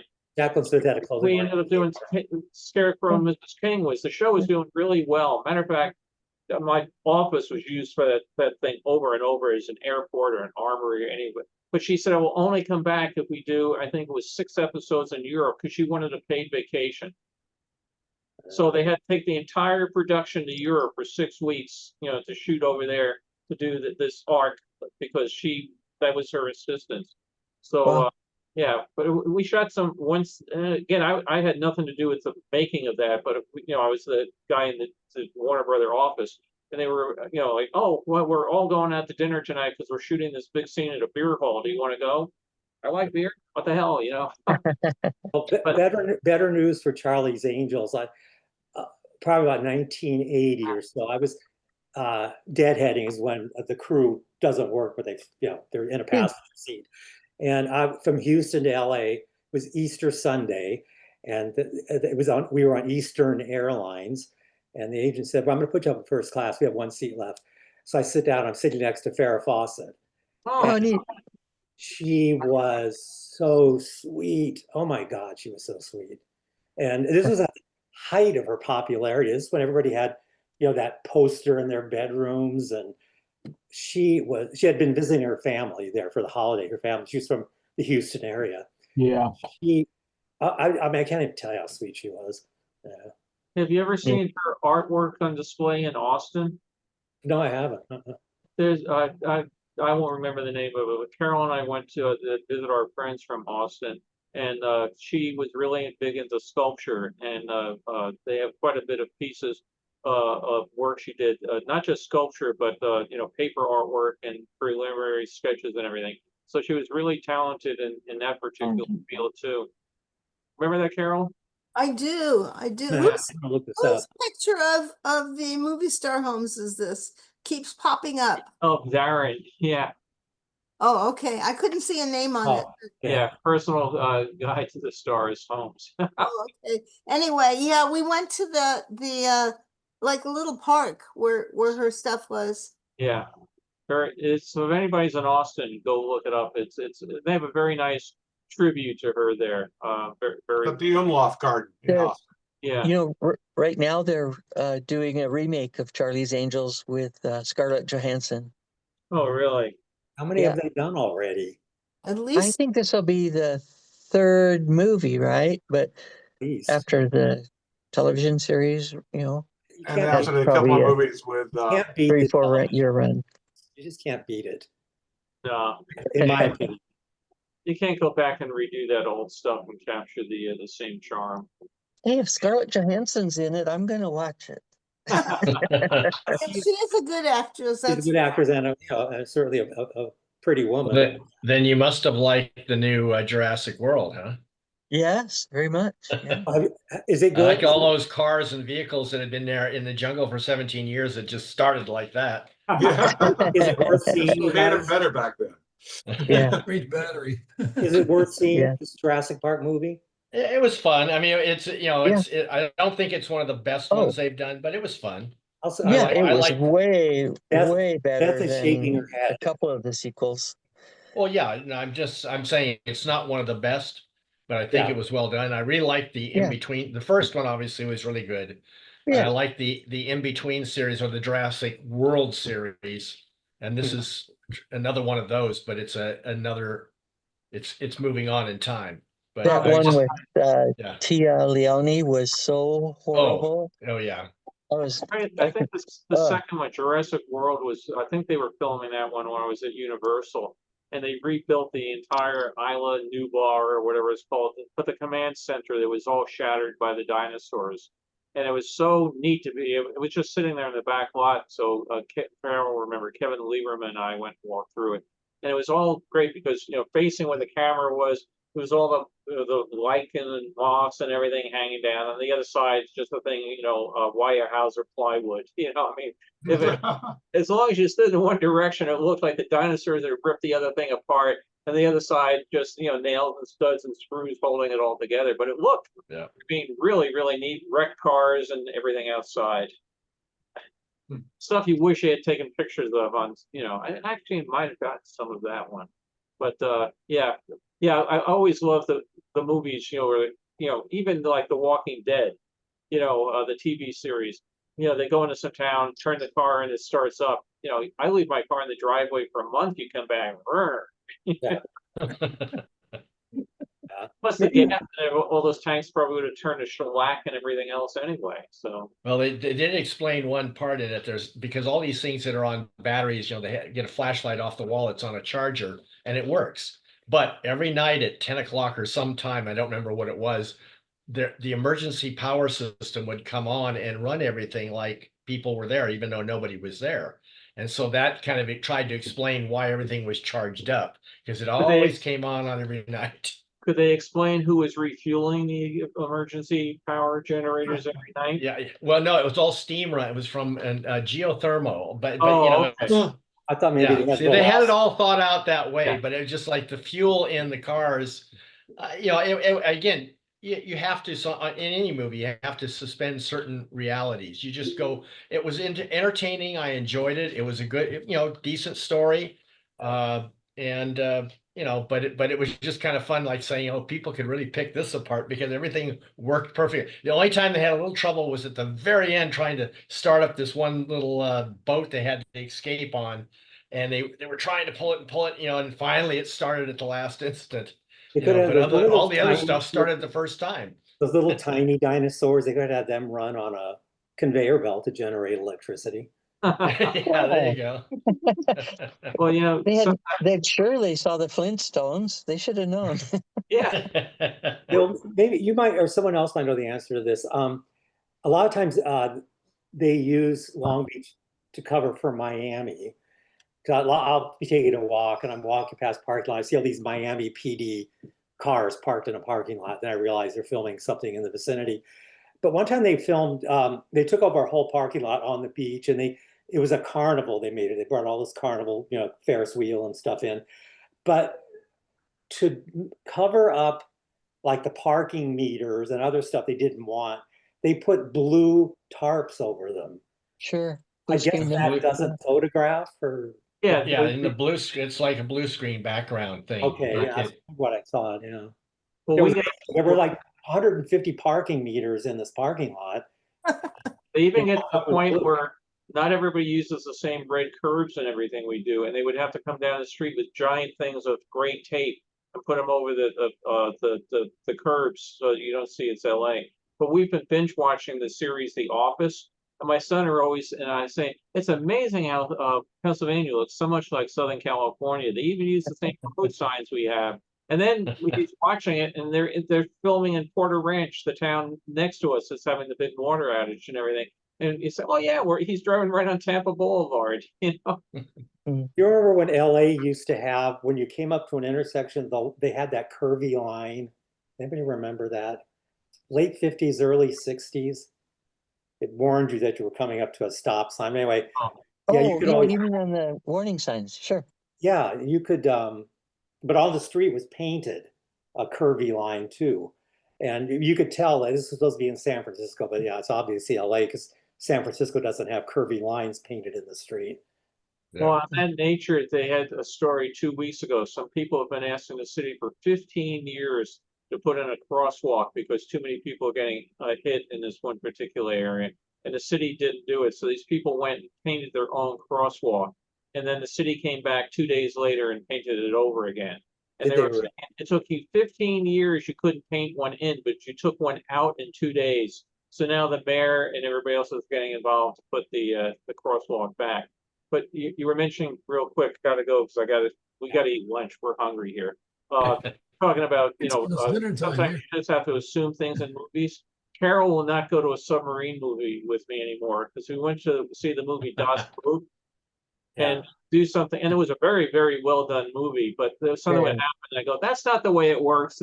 And my other buddy was another submarine guy, and the two of us, "That's not the way it works." And Carol was, "I don't want to go to these movies with you anymore." She doesn't really care how submarines really, really work. It's like, yeah, you don't want to go see an airline movie with me because it's like, flight attendant would never do that. I don't think it's because of you. It was because I didn't like the movie. Oh yeah. When the rivets started popping, and we were in a theater with a wonderful sound system, and the rivets were popping as the hull's compressing. Bing, boom, bang, bing, bang, and they had it really turned up. You were just ducking when one of those rivets was going. It's a good movie. I like it. Oh, it's really, it really is. I mean, again, I was just eating it up, but yeah, there's a couple, or she knows my daughter and I, a cop show comes on. So my daughter was a deputy DA for 10 years, and something will happen. I go, he would never hold his gun like that. And Margaret was, they would never file that charge. That's so true. The way people hold knives in the movies and stuff, or how they sharpen them, and that all just bugs the shit out of me. It's like, They do it backwards. We just watched 20,000 Leagues Under the Sea a couple nights ago. What a great movie. I mean, Oh, that's a submarine movie well worth watching. I Yeah, haven't, and I for haven't seen sure. that. I haven't seen that AMC's since got it a first series came of out.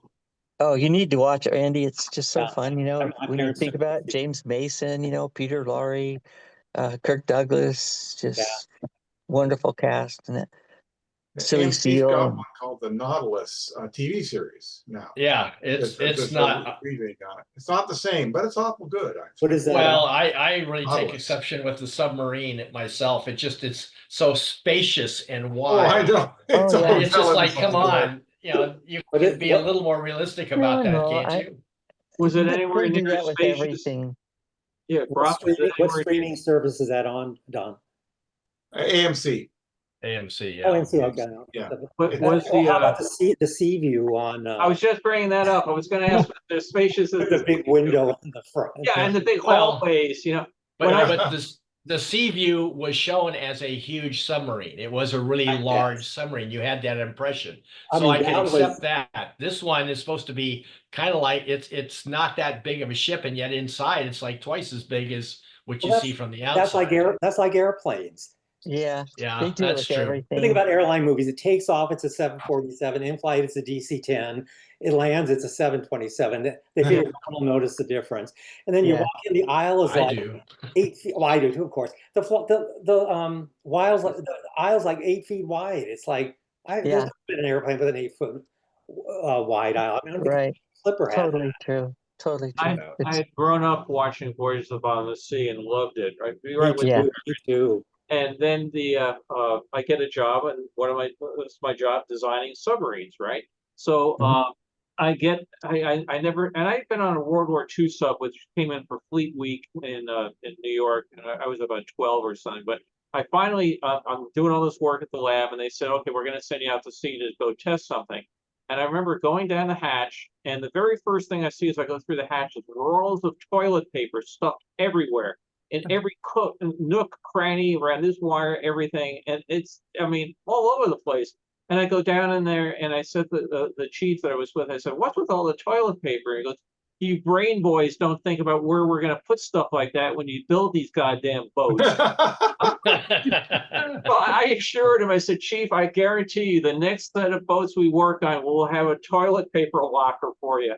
And it was just so, because again, watching Voyages, I'm on this submarine, and there's 100, I think there were 130 guys on it, plus that we had about 20, civilians on it. So we were very crowded. And I didn't have a bunk. I had to sleep on an air mattress on the deck. But I mean, I was thinking, when I went back to the office, I was saying, toilet paper. Well, that story thing about the toilet paper, I was like, Braniff back in the 60s had that, I think it was like a Gucci designed stewardess uniform, had a plastic bubble hat. Oh yeah. They would call it, well, two reasons why they could only wear them for like a week was because A, there was no place on the airplane to stow those hats, and they couldn't wear them the whole flight, obviously. And B, if they set them like on the galley counter, which legally they couldn't do for takeoff and landing, and they also couldn't wear them for takeoff and landing, passengers would abscond with them as they were walking off the airplane. Yeah, those hats always remind me of the ones on 2001. Yeah. Yeah. But these were the actual, they had like the turbans. Yeah. They were the Pan Am spaceport and all that. But these were actually bubbles like Disney had, Disneyland had. Yeah. Hey, Baron, you got your hand up before we go. What's up? Yeah, just to add to things that aggravate you that you see on television and the movies. The worst thing I can't stand is anything military where these guys are saluting. And half these guys render such a horrible salute. Now, if you were at Quantico like I was, you learned how to render a good Marine salute. But half the time you see these guys on television with these cockeyed salutes. Yeah. And it just aggravates the hell out of me. Now, every once in a while, you'll see a good one. A supreme one that I've seen is Will Smith in the movie Independence Day. He renders a good salute, I guess 2 or 3 times in the movie. He renders it correctly. He knows when to render it. either indoors or outdoors. In fact, when he's indoors, he doesn't render it when he meets the president. You're not supposed to. But when he's outdoors, man, he renders a good salute. But some of the worst ones I like is in Officer and a Gentleman, which I think is a crappy movie to start with. And I can't stand Richard Gere at all. But the fact is, they all render horrible salutes in that movie for being aviation officer candidates. It's just the most aggravating thing to me is watching these guys who cannot render a good salute. Oh yeah. No, for a good salute, there's nothing that beats a good British movie. Yeah. How did they do on Good River Gomer Kwai. Pyle? Baron, how did they do on Gomer Pyle? Pretty bad. They do extremely well on Gomer Pyle. Really? You know, Fred Sutton was he wasn't in the Marines except for, of course, in the television show, but he was in the Army.